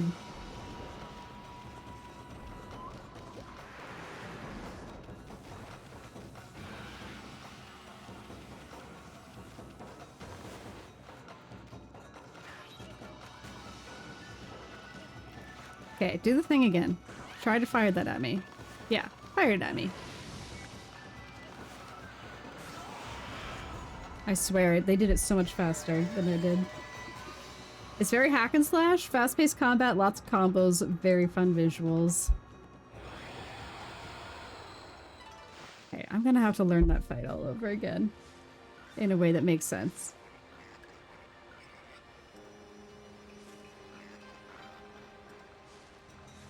Well, here, and jump here. You have to have gold dash going into this, and this is actually right when gold dash starts being gold, should mention, is when you get blue. So again, we're going here, we jump roughly past this marking here, this big vertical line, and then we try to go around along the cave wall, but we don't want to hug the cave wall specifically, because it'll cause our air tackle to get stuck in place because we get stuck on the wall.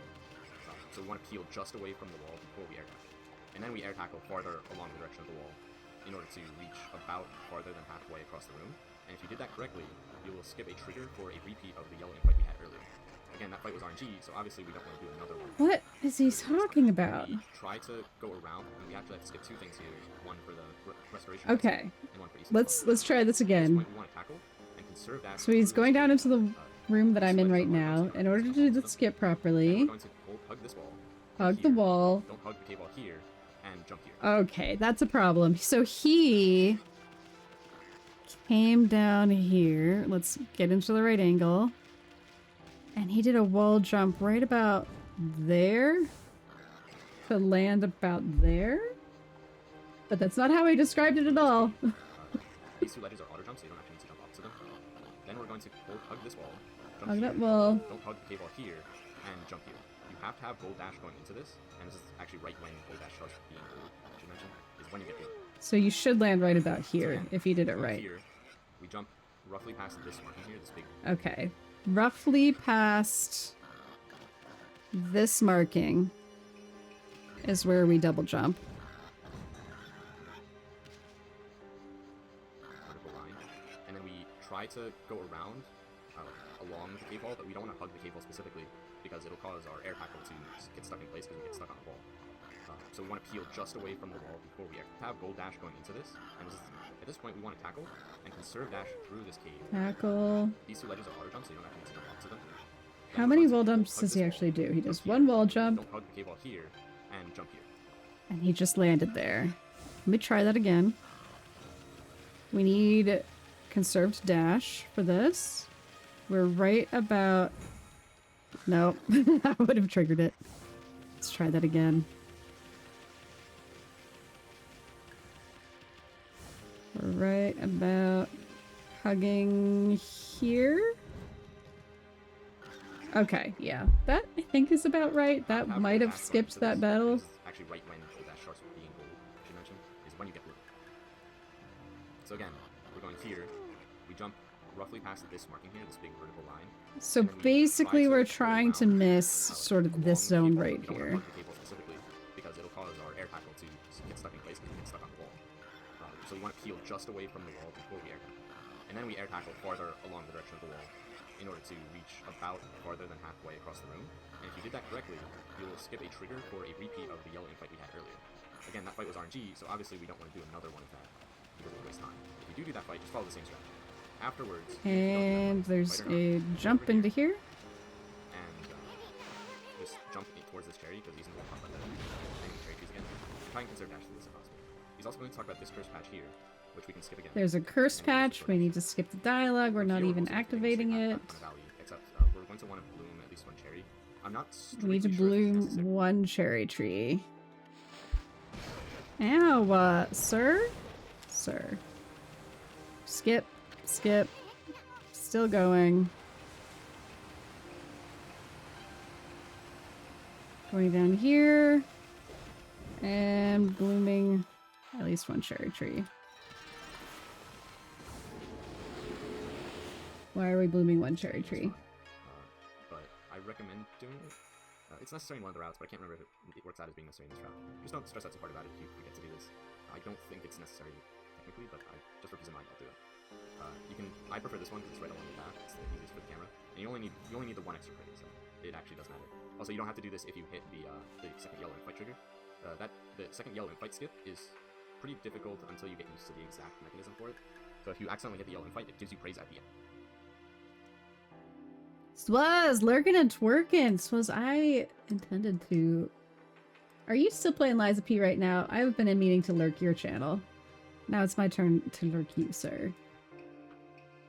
Actually, I think I'm way behind on some shoutouts right now. So let me get some shouties in. I don't think I shouted out Revo earlier. Revo's been on lurk.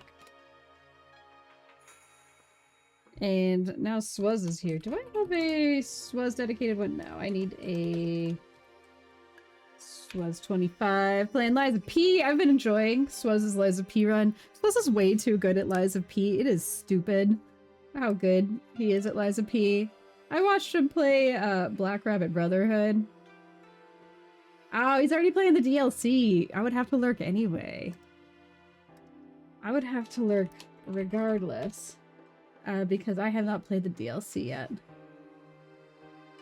Swazington already beat the game. Of course he did. Yeah, he beat Black Rabbit Brotherhood first try? Like, bro, dude, how? Not cool, dude. Which means you don't need to do this. From here, we're going to want to go here.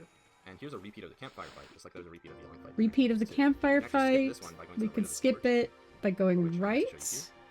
Please you don't have to be that strict about it, but let me skip this one at least. Please let me just skip this one campfire fight. We're going to the left, or we're going to the right.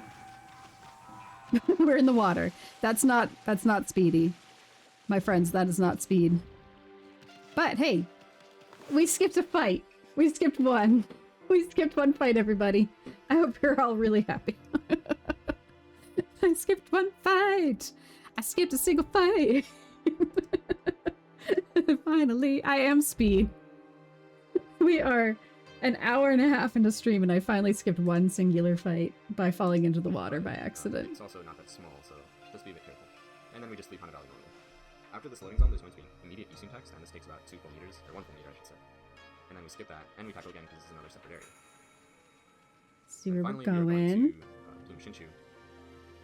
We're gonna bloom Shinshu from there. Okay. Let's be super cool about blooming Shinshu field.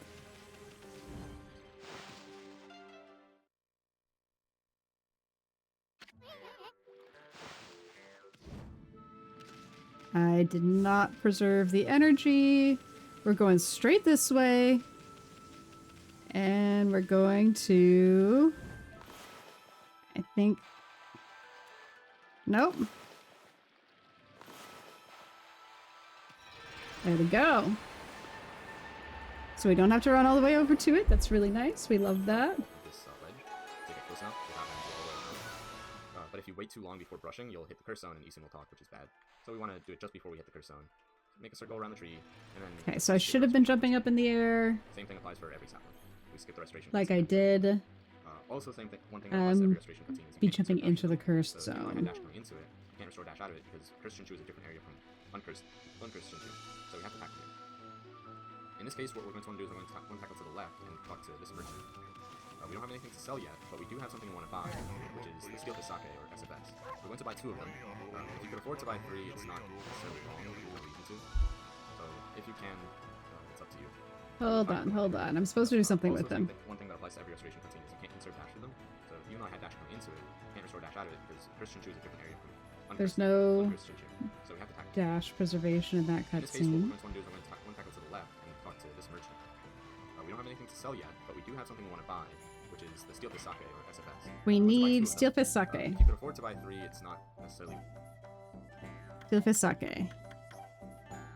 Steel Fist Sake, yes?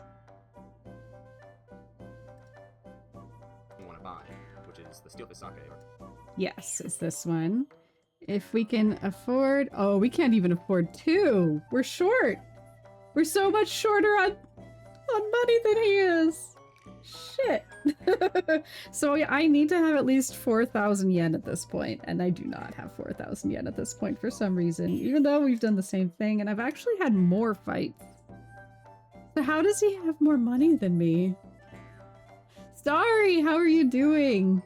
Yeah, it's a first attempt at speedrun, which means I've managed 1 fight skip so far. I have skipped exactly 1 thing at this point. It's not going well. Happy Pride Day! Tomorrow's the parade here. I'm excited about it. I'm also today going with Leslie and Darcy for an event, so we can't do any Legends this weekend, unfortunately. Nearly no chat message lag. Thank you, new phone. Oh, you got a new phone with no lag. That's gonna be like a whole new era. You got a heat and UV warnings for today, which definitely wore Starry down. It's a great day though, so you're happy. Yeah, it seems like across Europe you guys have got a pretty bad heat wave. Yeah, that's how speedruns start. All right, I feel validated, thank you. But I'm supposed to get 2 Steelfist Sake, and I can only get 1! Because I'm short on yen, and I don't understand because we've been doing the same route, and I've accidentally gotten in extra fights. So how does he have more yen than I have? Because you get yen by fighting, and I haven't missed any fights because I'm bad at this. Where is he getting all the yen? Alright, well, I can only get 1. I don't have anything to sell. Progressive bets. We're going to buy 2 of them. If you could afford to buy 3, it's not necessarily wrong, but there's no reason to. So if you can, it's up to you. We would buy another one later anyway, but it doesn't really make a difference. Well, After that's that, we're gonna be screw us up later. We're targeting here the Mooncave Shrine, where Mika is, because we want to turn it night in order to get Cherry Bomb, which we can only get when it is night. And the fastest way to turn it to night is to use... Okay, I see what he's doing next. So we're gonna jump over... We are... Wait, how did he... Which way did he go? To go where we're going. By 3, it's not necessarily wrong, but there's no reason to. Okay, so we go... It's up to you. We would buy another one later. In the direction of the bridge.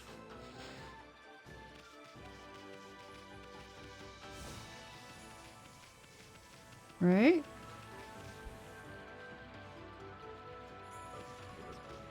After that, we're going to be going this We way. go We're up. targeting here the Mooncave Shrine, where Mika is, because we want to turn it to night. in order to Going get Cherry Bomb, up which we can only get when it is here. night. And the fastest way to turn it to night is to abuse the fact that Hold on. And then we're going here. Cool. So fast, so speedy. I like that. the tutorial sequence for wanted lists turns it to night. And we can Now get we're wanted going lists in here. here. So let's talk to Mika twice. We won't give you the wanted list the first time, on the second. And then we leave. You don't need to conserve dash here because you lose it in the fight anyway. And then we want to hold fast X through this tutorial. Now this is the time where you would need to be able to recognize Japanese characters. Do I need to In this case, finish I can say talking that to him? Enemies Yukamaru. Whenever you have a wanted list fight, and this is the only one we're going to have in the run, but if you ever have another one, you only need to kill the wanted monster, and the others will die immediately, so don't waste your time on the premiums here. Just run over and attack, he will run over, just right. Power slash him after he blocks, then just power slash again. Okay, so apparently I only need to kill this guy. And of course, like I said, the other enemies will die. As soon as this fight ends, so they have to. And then he's going to ask you to cross out the recognition on this is a bit weird. Sometimes you pretty much only need to go over the area where the text is, you don't need to go over the whole bar. And also, you sort of need to cross from the top half of the bar to the bottom. Only barely. So sort of do like a gentle slope climb. The order of the enemies is Onimaru, Yumaru, Aiza, and Toya. In every language.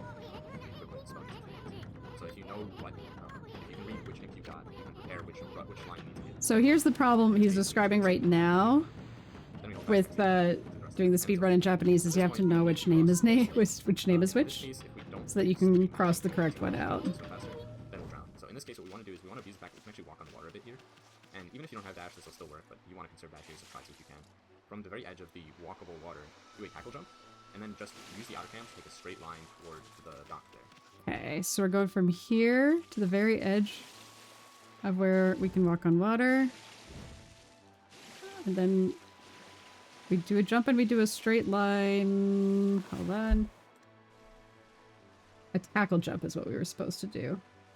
We were supposed to tackle jump. If you did it correctly, you should make it with a tiny bit of breath left. Then we want to...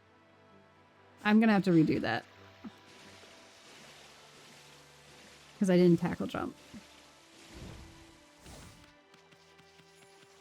We're going to the very edge. Okay, and now we're going across. And we should make it across with a tiny bit of breath left. If we did it right, fingers crossed. Gonna die right about. Oh, I made it! Oh, hell So here, you yeah! want to hug this dark area next to the cliff in order to not aggro this scroll. Hug the cliff just to avoid that fight.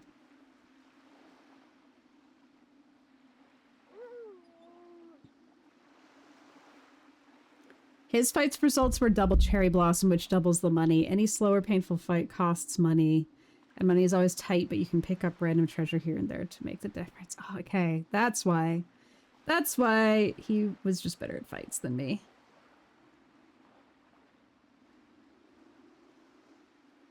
Yeah, I hope for cooler weather for all of Europe. Let's just end climate change. Let's just reverse that. Let's just reverse climate change and then we'll all be great, right?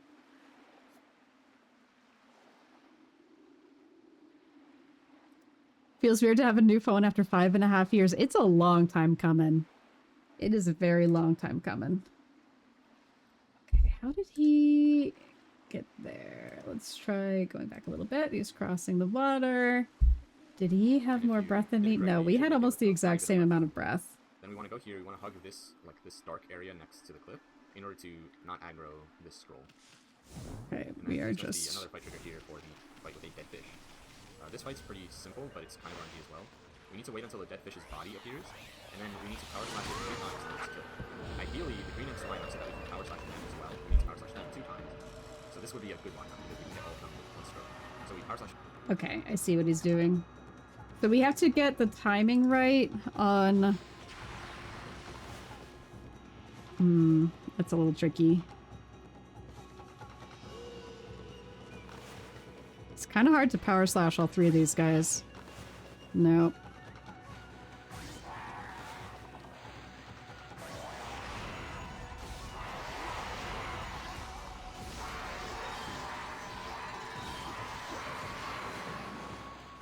There. Wasn't the worst, wasn't the best. Not the worst, not the best.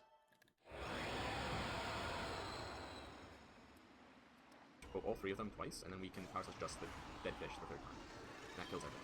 So if we could get them all in alignment for power slash, that would be much better. From the dying enemies, you won't get your markings restored. This, I don't know exactly why it happens, but I think it has to do with some sort of lockout period. After enemies die, if you don't pick up the ink bottle fast enough, you sort of get locked out of getting any actual ink back. Wait. And that's just something we want to try to avoid. Does it have to be nighttime? And that works. Does it have to be nighttime? It has to be nighttime and it's not nighttime! Do I secretly have the ability to make it nighttime right now and they just haven't told me yet? I don't have the ability to make it nighttime right now. I can't do this part! No! Too much time has passed. I can't. Oh no. We made night with the bandit for this specific house. Guess we wait 6 minutes. 6-minute time loss. Oh no. Oh, that's right. Okay, so that's okay. That's the reasoning and logic behind going to that place. We fought the Ika the string cutter or Izu the string cutter or whatever his name was because it made it night. And then we race over here, but I took too long. Oh my gosh! Oh, we're the slowest speedrun. It is. I feel like if I had been playing this game normally, I'd be here already and have finished this part. Just playing casually. Because I'm speedy at this game. Like, the speedrun for... like actually doing the game. Glitchless speedruns take about 3 hours. On normal gameplay, I take about 6 hours. And that's like feeding everybody and doing everything. I can make some money and buy the missing sake. I'm gonna go do that. Because I do actually already have enough for the missing sake. I have already made enough money. I've been watching my yen since that fight. Can I just... This is terrible. What? I don't want that. I don't want to deal with that. This is ridiculous. I'm sorry, buddy. Shopping duty, my guy. Steel fist sake.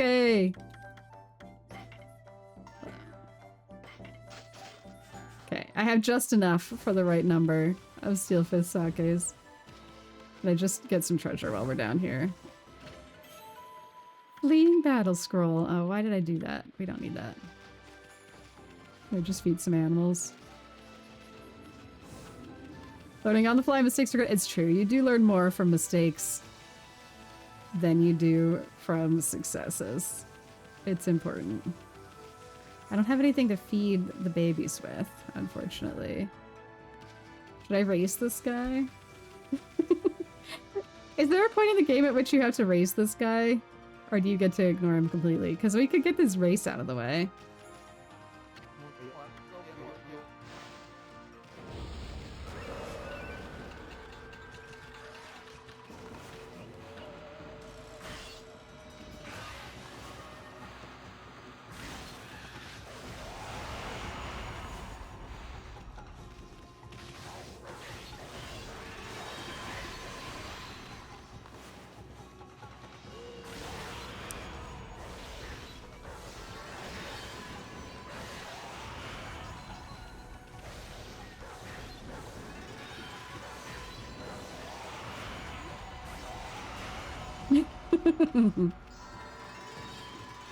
The worst.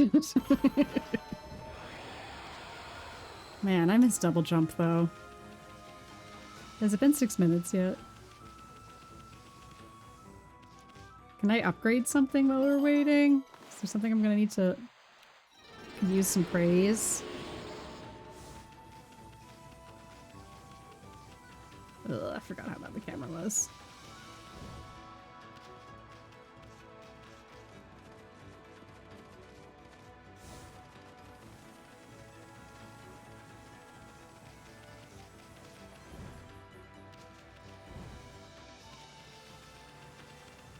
I mean, I could work on speed tech while we're waiting, I guess.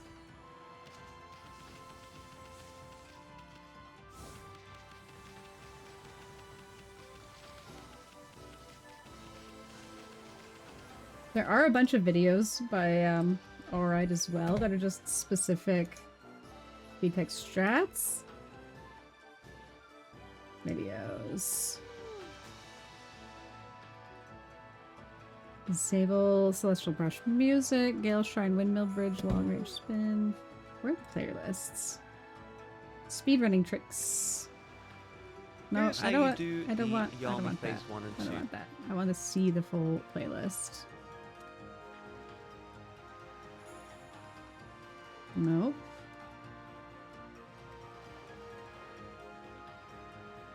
New Game Plus Campfire Trick. Hardest Okami Glitchless Speedrun. Okami speedrunning DR move, I got the bridge skip. Tsuta Ruins early tutorial. Lily skip method. Fire tablet skip method. Up cure movement. Faster run to Oni movement.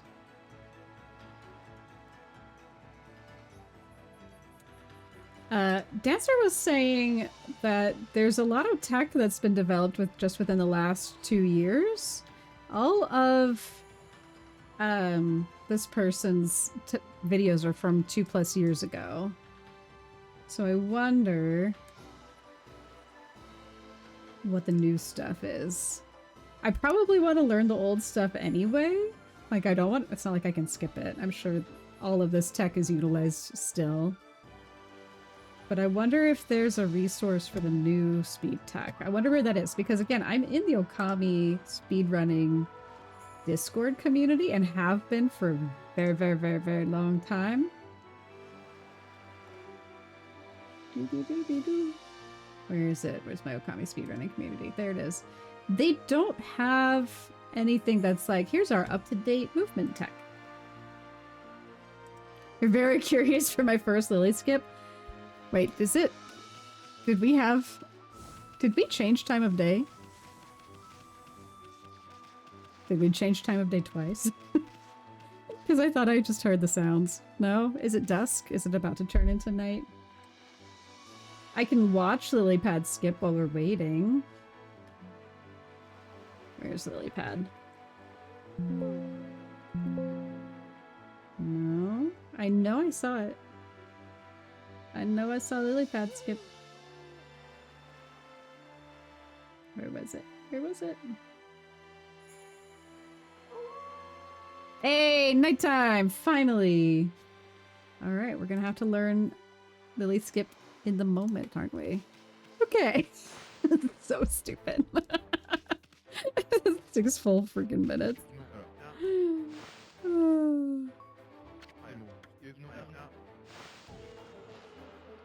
What do I do?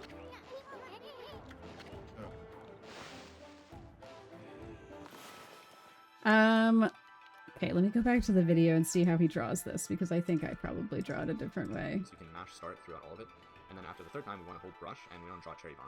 Now you'll see I... Okay, so he's just drawn just the tiniest little shoop, shoop. So small. So small. That was what I was excited to show Muse, is just like how ridiculous some of these ways of illustrating are compared to the way we do them in the regular game. Just so silly.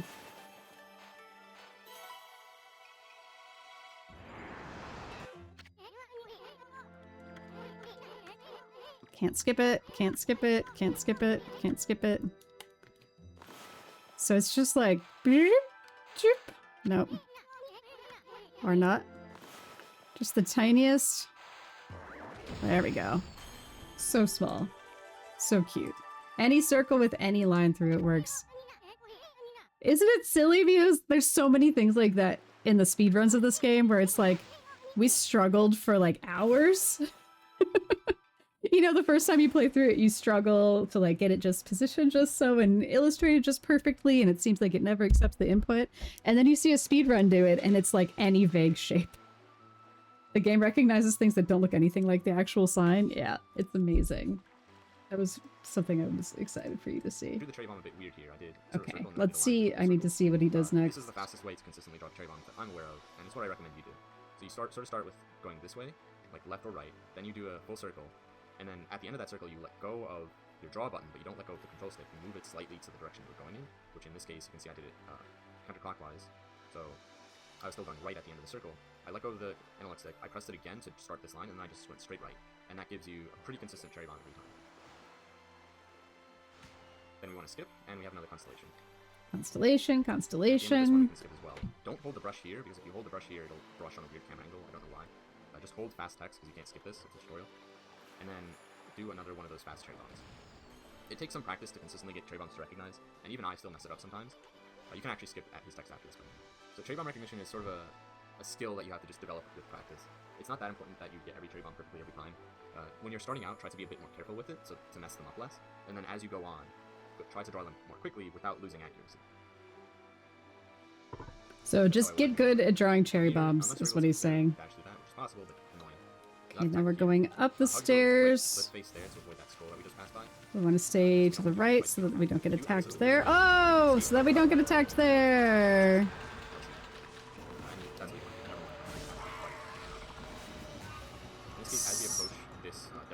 Okay, hold on, hold on. There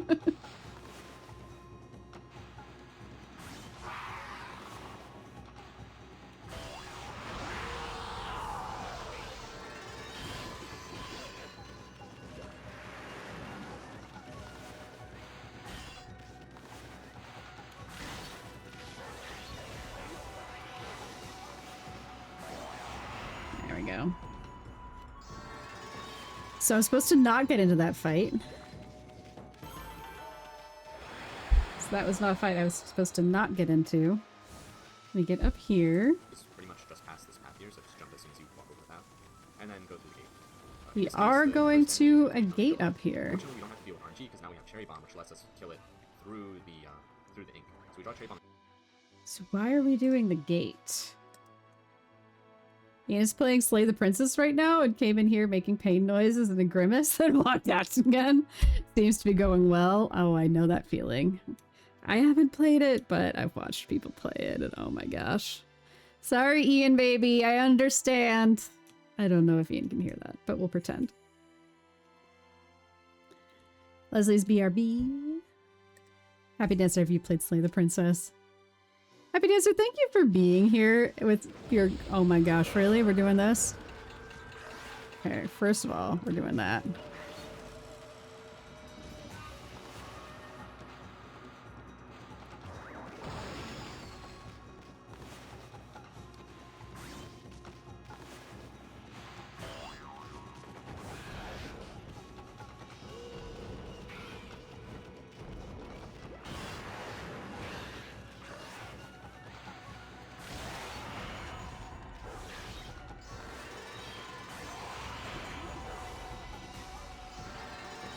He says thank you.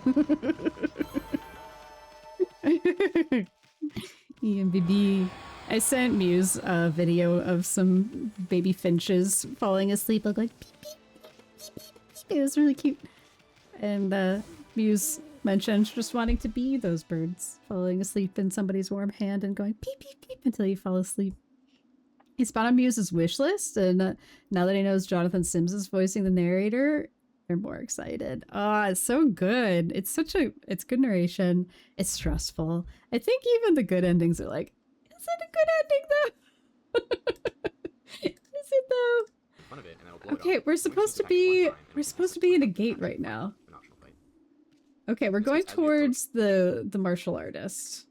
We need to go towards the evil gate near the martial artist. Where's the martial artist? It's this way, right? Martial artist down there. How the hell do I get there fast? Is it across? It's across the bridge, right? We'll go here. Avoid getting into additional fights. Stop it. I said no. Oh, so many fights. So extra. Guys, at least like get aligned. So I've got all three of you at the same time.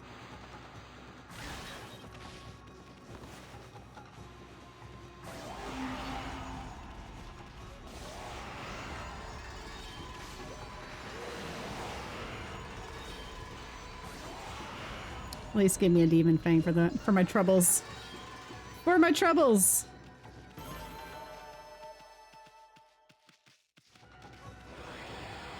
Good extra money though, right? Oh, I'm sorry, Horsey! I did not mean to do that to you. Oh, poor Horsey. Okay. We're going to...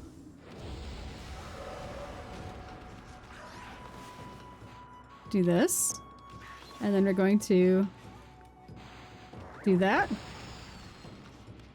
And then we're going to do that.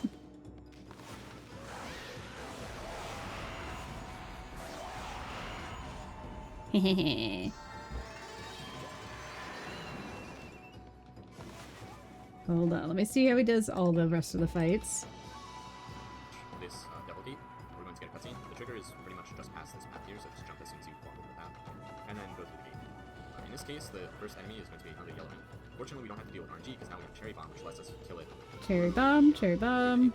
Cherry Bomb, the big guy. Blow it up. Then we just need to attack it one time, and we can instantly power slash its kill. And it's way faster than waiting for its So we can just power slash these guys like one time, basically.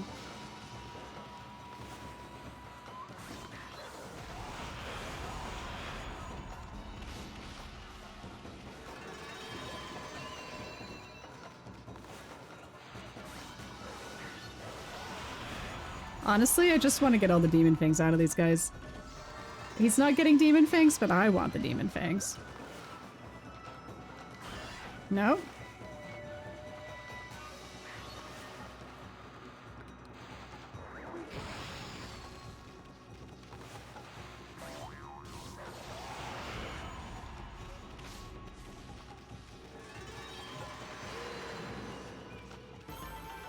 Okay, not terrible.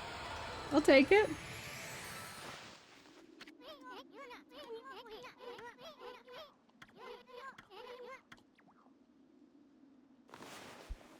Okay, after that fight, what do we do?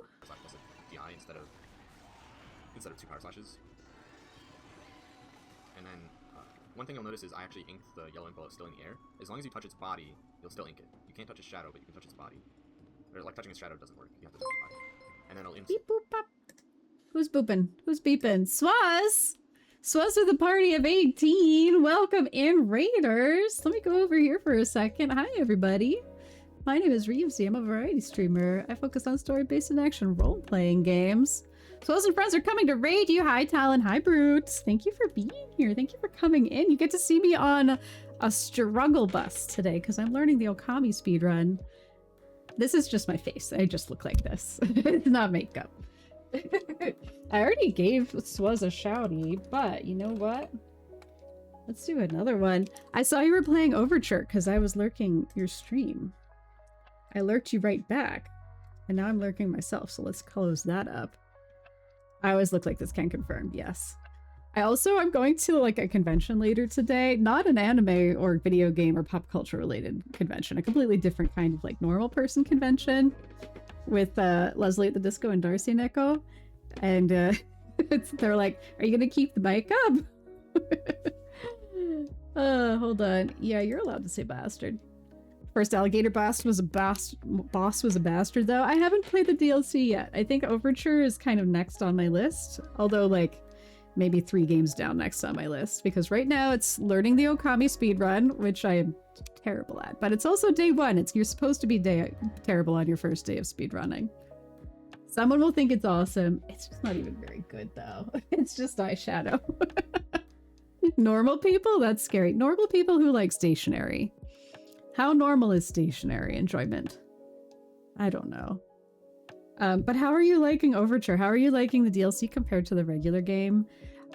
Swaz, you're better at Lies of P than I am by like a couple orders of magnitude. You're very, very highly skilled. You're much better at fighting. You got through Black Rabbit Brotherhood so fast. I had whiplash. It was ridiculous. Yeah, there's no alligator boss.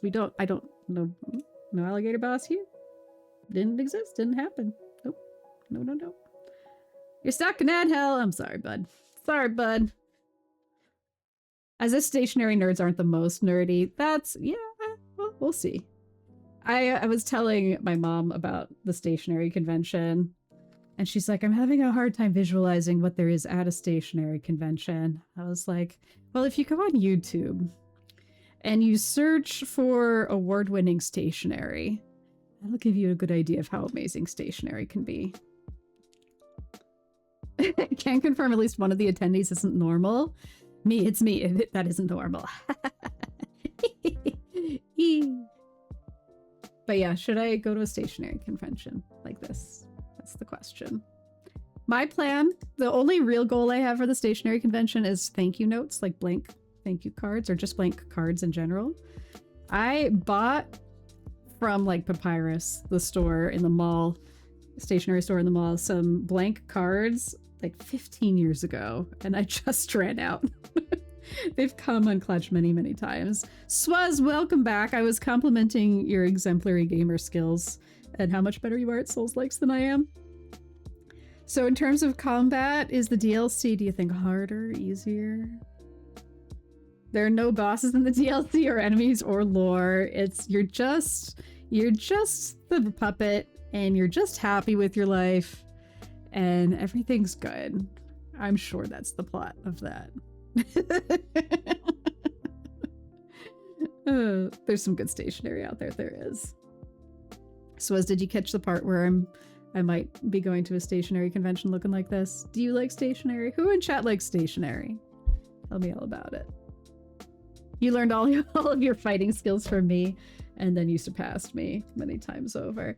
Okay, so I'm not rocking this speedrun.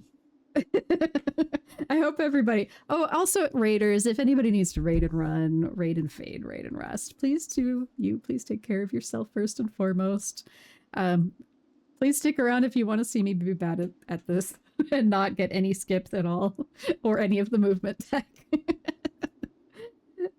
Bosses are definitely harder. Some familiar enemies have some new moves. Did catch that. It's honestly a great look. Thank you. Thank you. What was I going to say just a second ago? I've forgotten already. No, I forgot. I don't know. I don't remember what it was. If anybody can't tell what my makeup is from, I am Ami. I'm Amaterasu at this time. Twinsies. We're twinning. Can I get up closer? No, I can only get further. Twinsies. You're looking for wax seal items and ink. Ooh, but love it all. Yeah. Can recommend a practice save for this skip. Oh, okay, yeah. Happy to have your guidance. Happy Dancer. We met over on Muse's stream. Very, very happy to have them here because they have a lot of experience with the speedrun. They are on the leaderboard, which is just fantastic to have Sensei Dancer here. Leslie's back! They've thrown a lot of gang ups at you in the first 4.5 hours, like a lot of getting ambushed and hit by like 4 puppets at once. So that's annoying, but otherwise you're liking it a lot so far. Okay, now we have a save. I don't even remember what we're doing next. Snaps to the ground, and then you can ink it. So we've gotten through that fight. This is what we're going to do for every single yellow input fight. We're trying to get back up there. At the end of this fight, you want to go dash and jump to start dash. And then we want to See if I can go this this way? hold the fast button. Make it a little bit Then faster. you want to turn around and you want to jump on this rock, then jump on this cliff face. Oh, hold up. That's the right spot. You No, have to I'm hold them missing here, vital stuff. Oh yeah, so anybody just joining, I'm following a guide by Allride, the beginner's route for this speed run. So the audio that you hear is from his YouTube video, just so everybody knows. Yeah, so as with any Soulsborne or Souls-like, that's really the hard thing for me. Like fighting one boss, I mean, obviously I'm not the best at it, but but eventually I can get it. It's always when there's multiple enemies. I was replaying Sekiro, and you know when you go back, like you ring the bell and you go back to the estate, and then you have to fight one of the drunkards, but you have to fight all of the drunkards surrounded by like 10 guys. I'm being so vague right now. I don't remember the name of anything. I can't get past that part, or I can, but like it's so slow compared to me redoing any of the boss battles. Like I'm able to remember how to fight the bosses, but I don't remember how I got past, I think it's Juzo the Drunkard in the background. Okay, what am I actually doing? I'm not actually going into this dojo. I'm just adjacent to the dojo. Restoration cutscene. This text isn't skippable, so just hold the fast text button. Then we want to turn around and we want to jump on this rock, then jump on this cliff face. If you jump from okay, there's this rock, I think. Is it this rock? Is this the rock I'm trying to be on? This looks right. There should be another plant right there. Yes, this is the right rock. But let me get on this view. Yeah, there we go. Just the right spot. You won't have to wall jump here, but usually it's easier to just wall jump. Okay, wall jump up. Or, you know, wall jump up. Oh, didn't even have to wall jump. Go up here. Here we're going to be doing the first major skip of the run, which is we're going to be skipping the lily pad ability. Lily pad skip, let's go! And blooming all of the cherry blossoms, which takes a while. And you have to do Mr. Bamboo's dance, which unfortunately we skipped in this run. But instead we're going to be doing a mildly difficult trick in order to skip it. This trick, if you want to practice it, I would recommend saving over in the center of Shinshu. You can even in the game. I'm gonna stop listening to this audio. Oh wait, no, I can't do that. How do I... I want to be not listening to my audio. I want to be listening to his audio because I need to focus on this.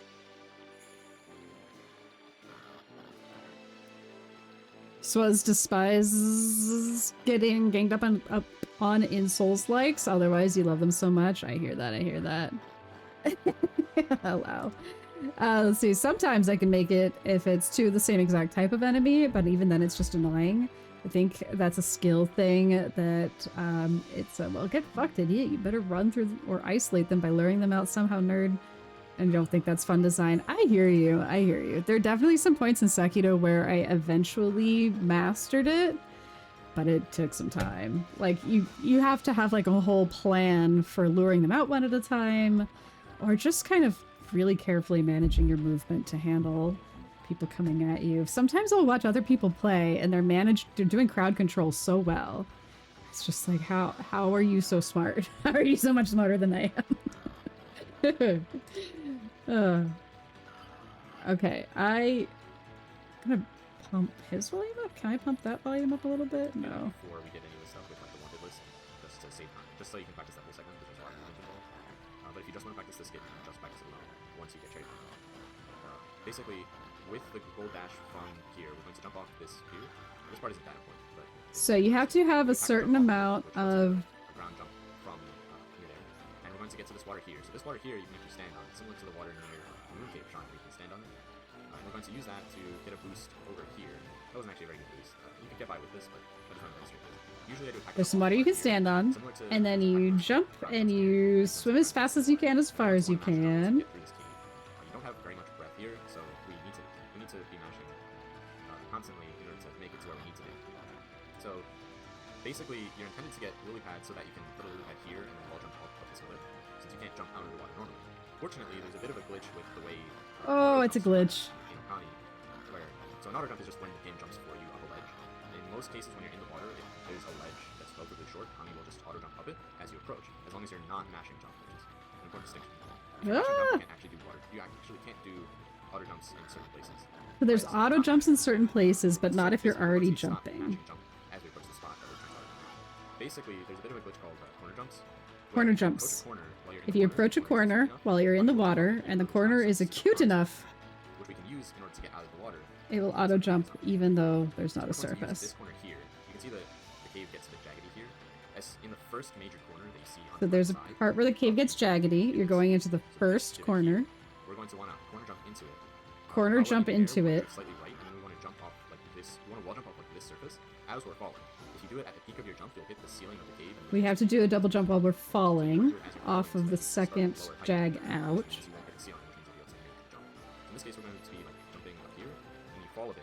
You do a wall jump here, and then we're going to be jumping towards the right edge of this cliff face here, and we're going to tackle just as we fall Ooh. to the Okay, we're jumping towards the right part of the cliff edge, and we're going to tackle just as we fall to the lowest height. I'm going to demonstrate that here. Oh, jeez. Oh, jeez, that looks hard. Okay, we'll try.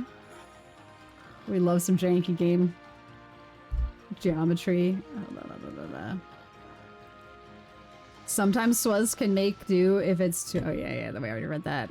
There's one boss in Sekiro that he still hasn't beaten. It's the 7 Spears guy, along with the other guy that's right next to the fire, like right next to where you first find the boy. I cannot figure it. You can jump on his head on repeat. You can cheese him really easily. You can be so cheesy with that guy. I cheesed him real hard. Just keep jumping on his head. That's the secret. I know every cheese in that game. I know all the cheeses. Have fun. Have fun with 7 Spears guy. He's not that bad. You can cheese the hell out of him. Also, there might... if it's the different guy, there's a guy who's really similar to him. In a really similar place where there's like a ledge you can walk out onto, and if you walk out onto the ledge, he can't get you and you can get him. I don't know. There's some cheeses with that guy. Oh, we love a good cheese around here. No, jump on his head a lot is the secret. Okay. So, we need to be speedy boys, first of all. Speedy boy, number 1. Then we have to jump over here just to get a boost. Whoops, that wasn't... I think I still might need to be golden right here. Okay, mash, mash, mash, mash, mash. Mash, mash, mash, mash, mash. Mash, mash, mash, mash, mash. And... it's an auto jump? Nope. Nope. Nope. That wasn't it. We have to do this. Like, unlike the other ones, we have no choice but to get this. Unlike the other one. Why do we have to... Okay, important question. We can just walk onto this. Why do we need to jump from the dock? Okay, I'm not quite understanding the auto jump that he's talking about. So let me watch that again.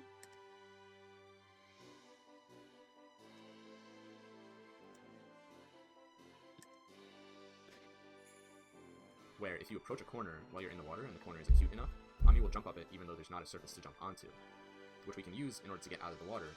Sorry, the camera's not behaving here very well. So we're going to use this corner here. You can see the cave gets a bit jaggedy here. As in the first major corner that you see on the left side of these like 3 divots, so this divot here, we're going to want to corner jump into it. While we're in the air, we want to drift slightly right, and then we want to corner jump into that corner. Okay, I'm confused about auto jumps versus corner jumps. Tackle to speed up and jump in, so we have more time for swimming and finding the corner for auto jump. Okay, so we got to preserve that speed. That's why we're running. Let's make sure I don't accidentally run into that guy.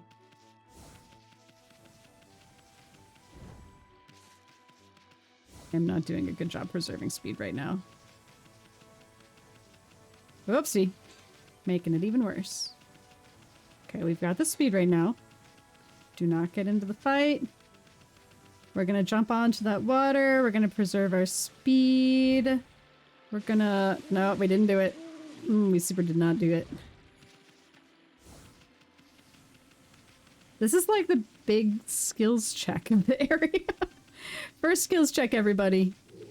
I have to do it. There's no choice.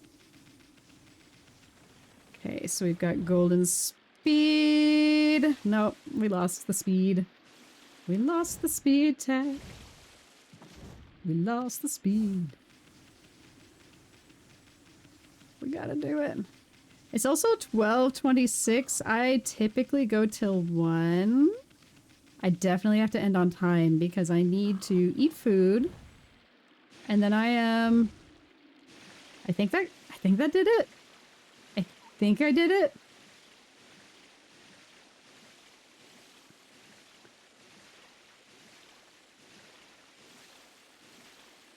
Nope. Nope. Nope. Nope. Sorry, Ami. Can do the whole skip from that water ledge. Just tackle and running jump off the end. Okay, so I don't need the golden movement. So I'm too deep and too far. So, okay, Happy Dancer, please clarify for me. When I get to that first little innie of the jagged edge, do I press the jump button or do I try to get it to auto jump? Before doing, I think, a wall jump, and then as I'm falling, tackle to get onto the ledge. There is a new Okami coming out soon, air quotes soon. They've announced Okami 2. Fans of Okami have been waiting for a sequel forever. They've been edging us for like a decade. You wait for Ami to auto. Okay, that was really confusing. Nope. Oh, Ami, try again.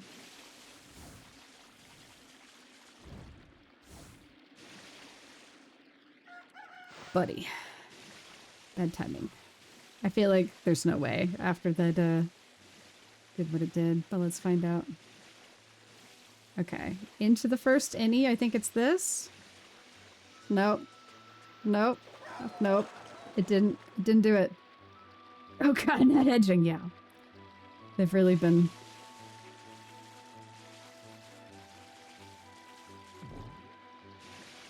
It was the right divot, but it didn't auto jump. Is there a reason it did not auto jump? Any idea why it did not auto that jump? Okay, we're jumping from right there. No. We're jumping from a little bit before that. Nope, not like that.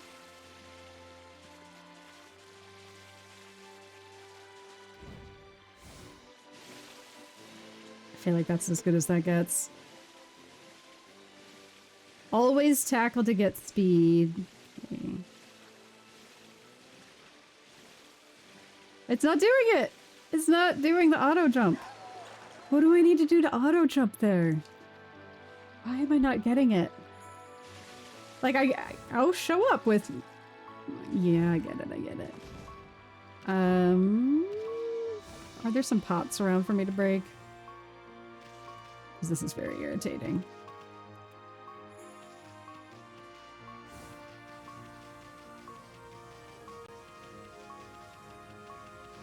Pots? Pots anywhere? I know there's some pots around here somewhere.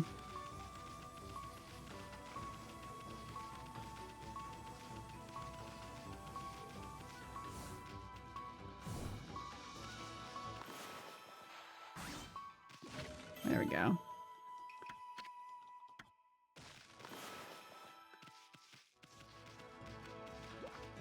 Wedge that dog facing left into that divot and she should jump. Okay.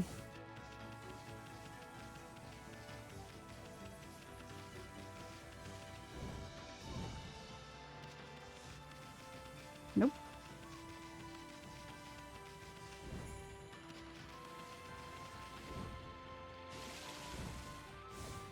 Okay. Wedge into the divot. So wedge into the divot while not pressing the jump button, correct?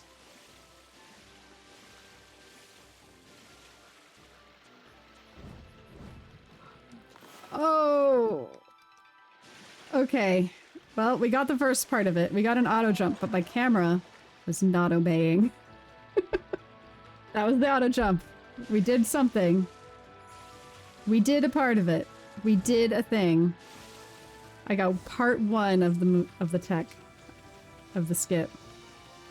I just wish the camera did not suck balls.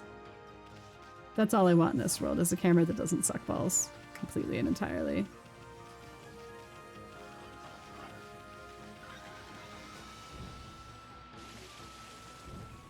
It's the worst.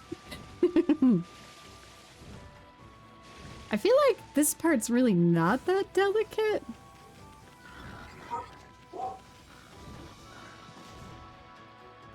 Like, you can kind of just get up here. Like, every time... Except for that time. Let's not do that. Let's not say we did. Charlie's doing the bork bork. Stop it. Stop that.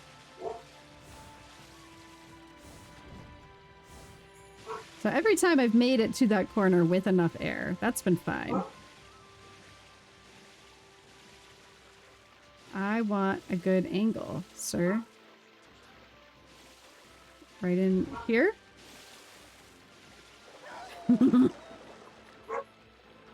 It's crazy because I've been waiting for a camera that sucks balls for ages. Balls getting sucked automatically? What a world. It's got auto suck mode. Just join the Okami players. You've experienced a camera that sucks balls. There's that shinobi in the well that you fight in Sakiro. The real boss battle. Nope, don't do that. The real boss battle in that one is the camera. Okay, good there. Good there.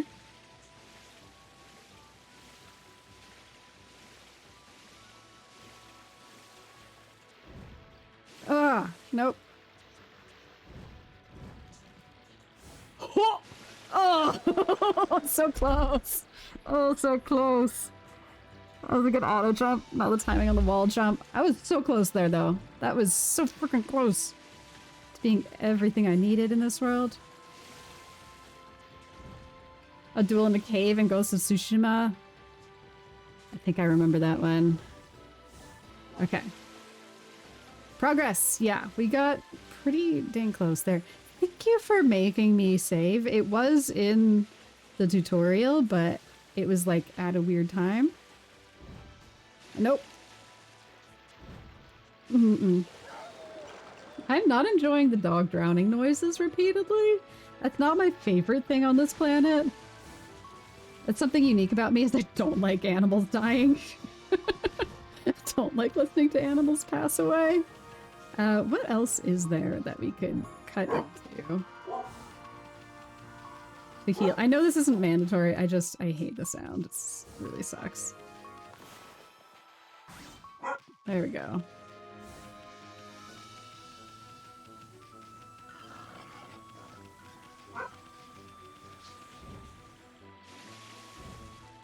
Okay, that was a pretty good jump right there.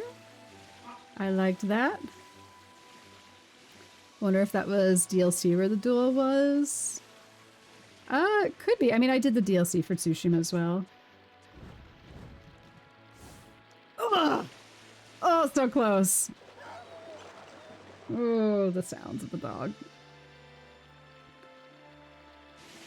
2 more tries with this hit point. Actually, can I get that thing? That's a thing. No.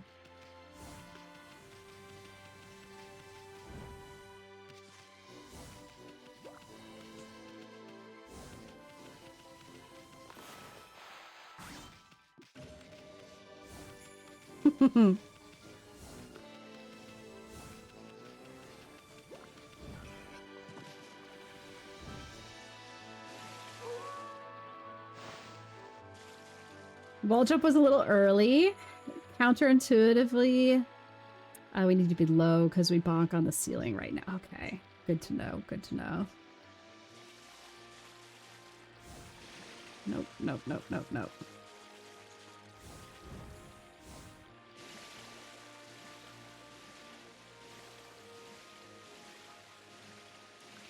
Okay, okay, okay. Right about here. No. Ugh. Oh. If I could just get one thing in this run, that would be super cool.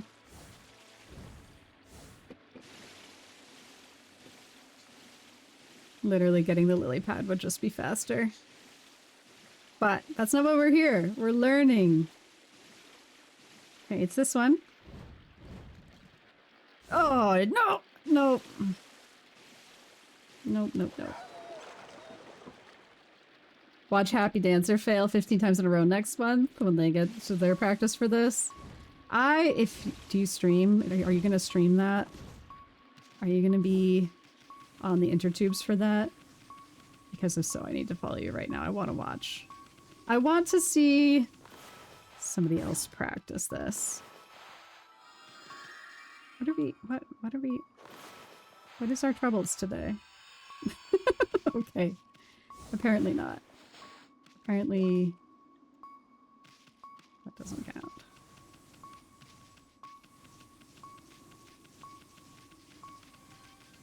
Let's just go down here. I can do this with the targets, right? There we go.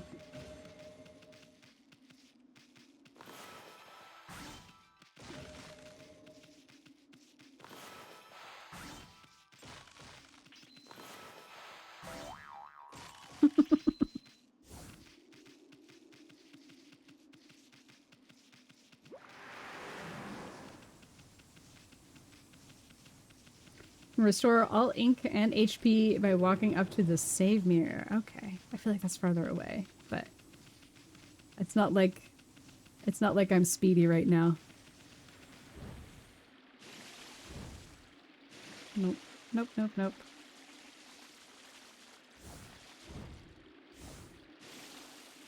Hey, Fenty! Hey, speedsters, we learning lots today. If by failing at every single movement, tack, and skip in the game, then yes.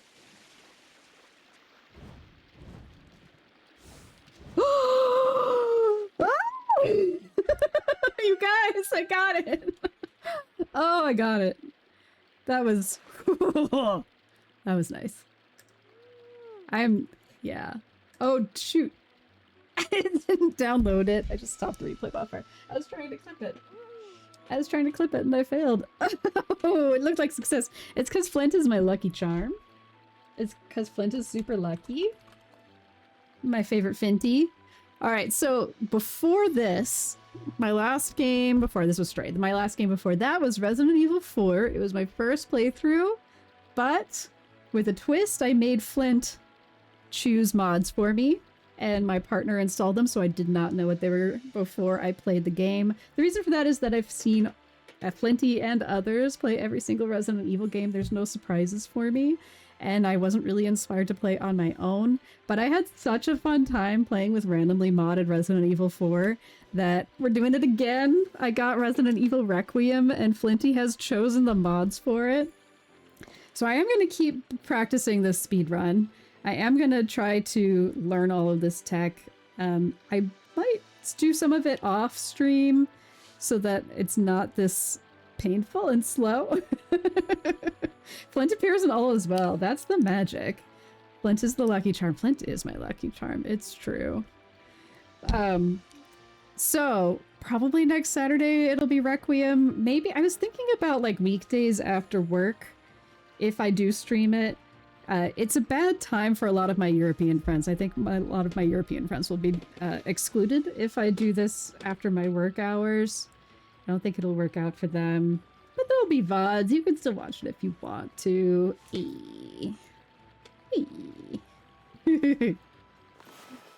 Oh, that was exciting. I mean, I kind of honestly...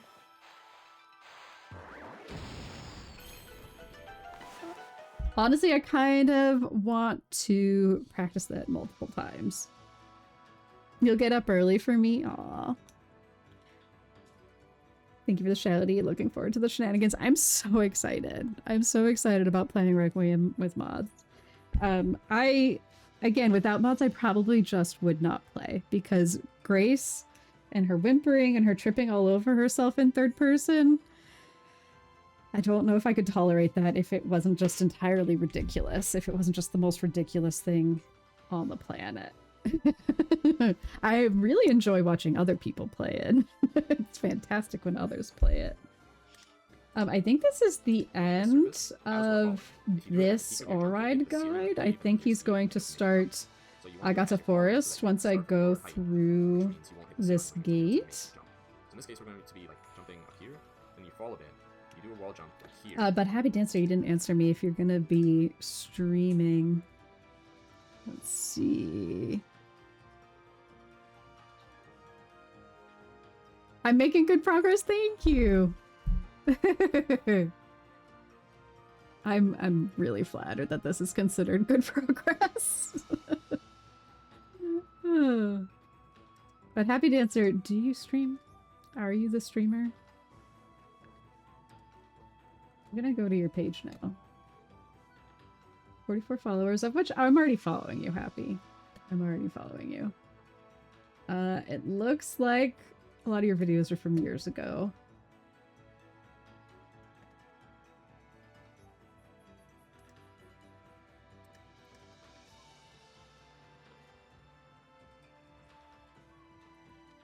Muse is the same. They always thought, this is like a survival situation? Why are we cowering? Get it moving. What the F? Yeah, I already know with... Is it Grace or Ashley? It's Grace. With Grace, if you're in first person, she just goes slow.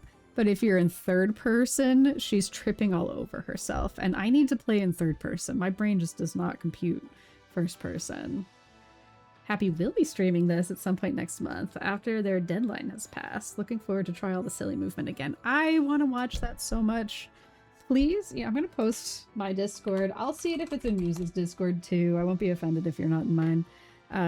Please post when you're streaming because I really want to see.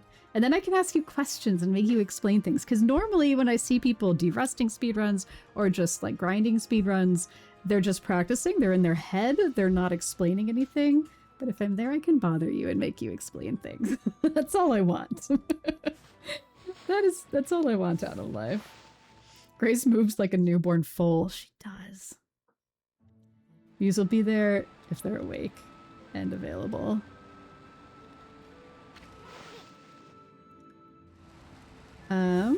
Is there a save point? Our timing is kind of awkward.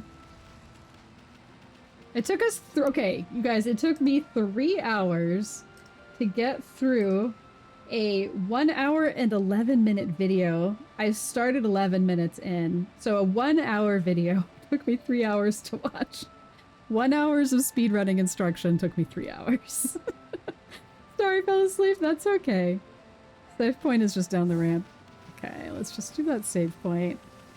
I mean, I could load up Agata Forest guide. No, thank you, sir.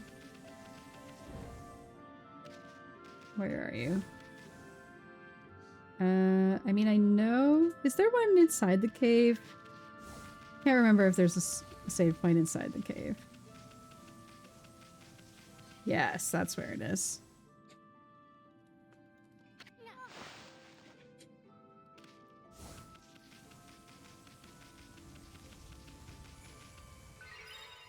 Save. Do, do, do, do. So technically I can go back to that Shinshu field and load that and practice lily pad skip again. And again and again and again and again and again and again and again. I have to do some homework on this. I think I might end a little early. I mean, we just got a raid, so I feel bad about it. The save file is now permanently unable to get lily pad brush ever. Oh no! Oh no. Well, I mean, if you want to take a look at my options here. If we want to just acknowledge the amount of time I've spent in this game. Here's my 47-hour Arc of Yamato.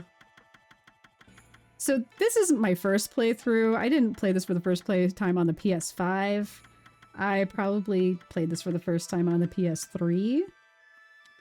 So 47 hours for like probably my 4th or 5th playthrough. And then here's my New Game Plus. This is one where I got the beads too. I have my string of beads. What's it called? It's the rosary, the really cool rosary, the 100% rosary. This is my playthrough with the rosary. That's just very nice. But here's this playthrough. Luckily, I'm a gamer, so I won't need it. So complimentary. Thank you. Everybody's so nice to me on here. Why is everybody so nice? Leslie's gonna get dressed? Yeah, so Leslie, I need to eat food. I need to smooch Toby a little bit. My orange cat has needs in the afternoons. I'm gonna do it earlier than I normally would. Normally I would go down there at 2 o'clock, but I feel like that's too late. I think we need to get to the stationery so we can buy the cool things. That's important. So eat, snuggle an orange cat real quick. Probably head your way around 2 if I'm speedy enough. I hope that sounds reasonable to you two. It'll take us some drive time to get to the conference, to the convention. Starry says, have fun at Revsy and Company. Thank you, Starry. Is there somebody streaming who we want to raid? Revo's on. We love Revo. If somebody wants to guide the raid, please let me know. I did get a raid from Swaz. It does make sense to raid in to another from that general community. And that's the main one from that general community. On the other hand, if we want speedrunning... Oh, no, it's not speedrunning. Ari Doc 19 is playing her first playthrough of Senwa's Sacrifice. Hellblade is such a good game. It's got a very different vibe from this. Revo's playing Grounded 2. Is anybody playing something as cute as what I'm playing, though? Is the real question. We also always have the unreasonable for Swaz. Absolutely unacceptable. Have you seen Adventure Time? Are you familiar with Lemon Grab? Are you shrieking unacceptable right now? Because that's how I'm hearing it. Anytime I hear that, I think of it in Lemon Grab voice. Little One You Are is playing Sekido Shadows Die Twice. You know I love a Sekido. And it is set in Japan. It has that in common. GDQ's doing Dark Souls right now.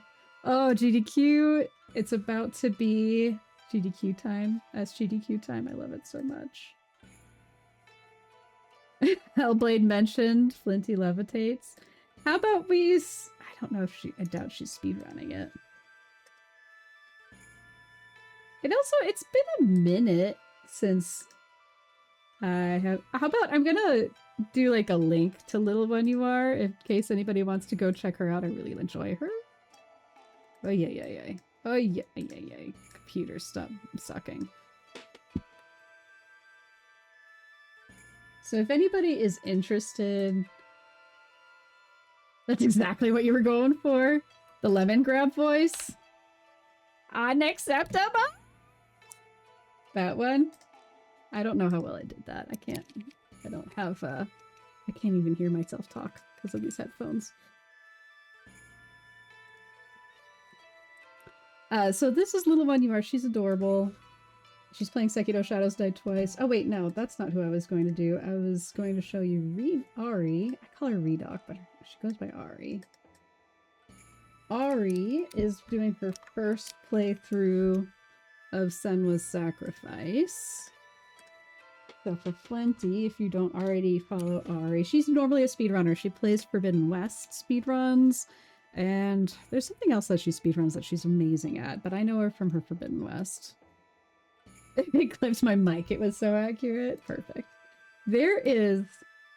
Oh my gosh. I'm going to try to find it and send it to you on Instagram, Swaz. There was a drag ball where everybody was dressed as Adventure Time characters. So there's a drag performer in Lemon Grab garb, and like it's cutting into Lemon Grab going, unacceptable! And then the beat starts, and it's just... Oh my gosh, it's so good. It's just so good. I'll have to send it to you. And anybody else who's interested, just follow me on Instagram. Which, don't I have a socials? Yeah, there you go. But we're not going into Ari's stream. We're not going into Little One You Are's stream, even though they're both freaking cute. Yeah, I'll find it and I'll send it.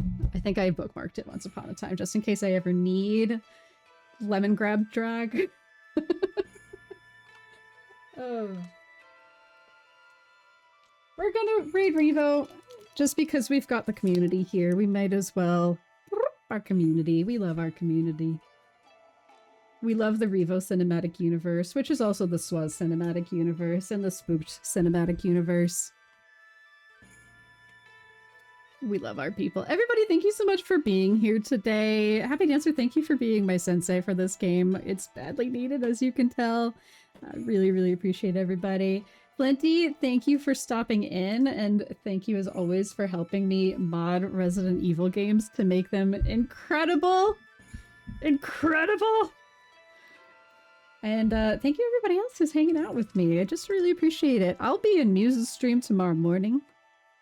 Smelly Revo. We love a Smelly Revo. He's so stinky. He's got a great mustache. That's the important part. Playing Grounded 2. Is that the same thing he was fighting yesterday? I was lurking a stream yesterday and he was fighting something that looked very much like this. He's gotten nowhere. Revo does most of the heavy lifting connecting all of them. Yeah, but thankfully he knows a million people. Exactly. Like, he's a community builder, just like Muse is a community builder. There's just certain people on Twitch who are like linchpins of the community. And I just really appreciate those folks for doing all the hard work for us. All right, we're going now. I'll see you tomorrow on Muse's stream. Bye-bye, everybody. Take care.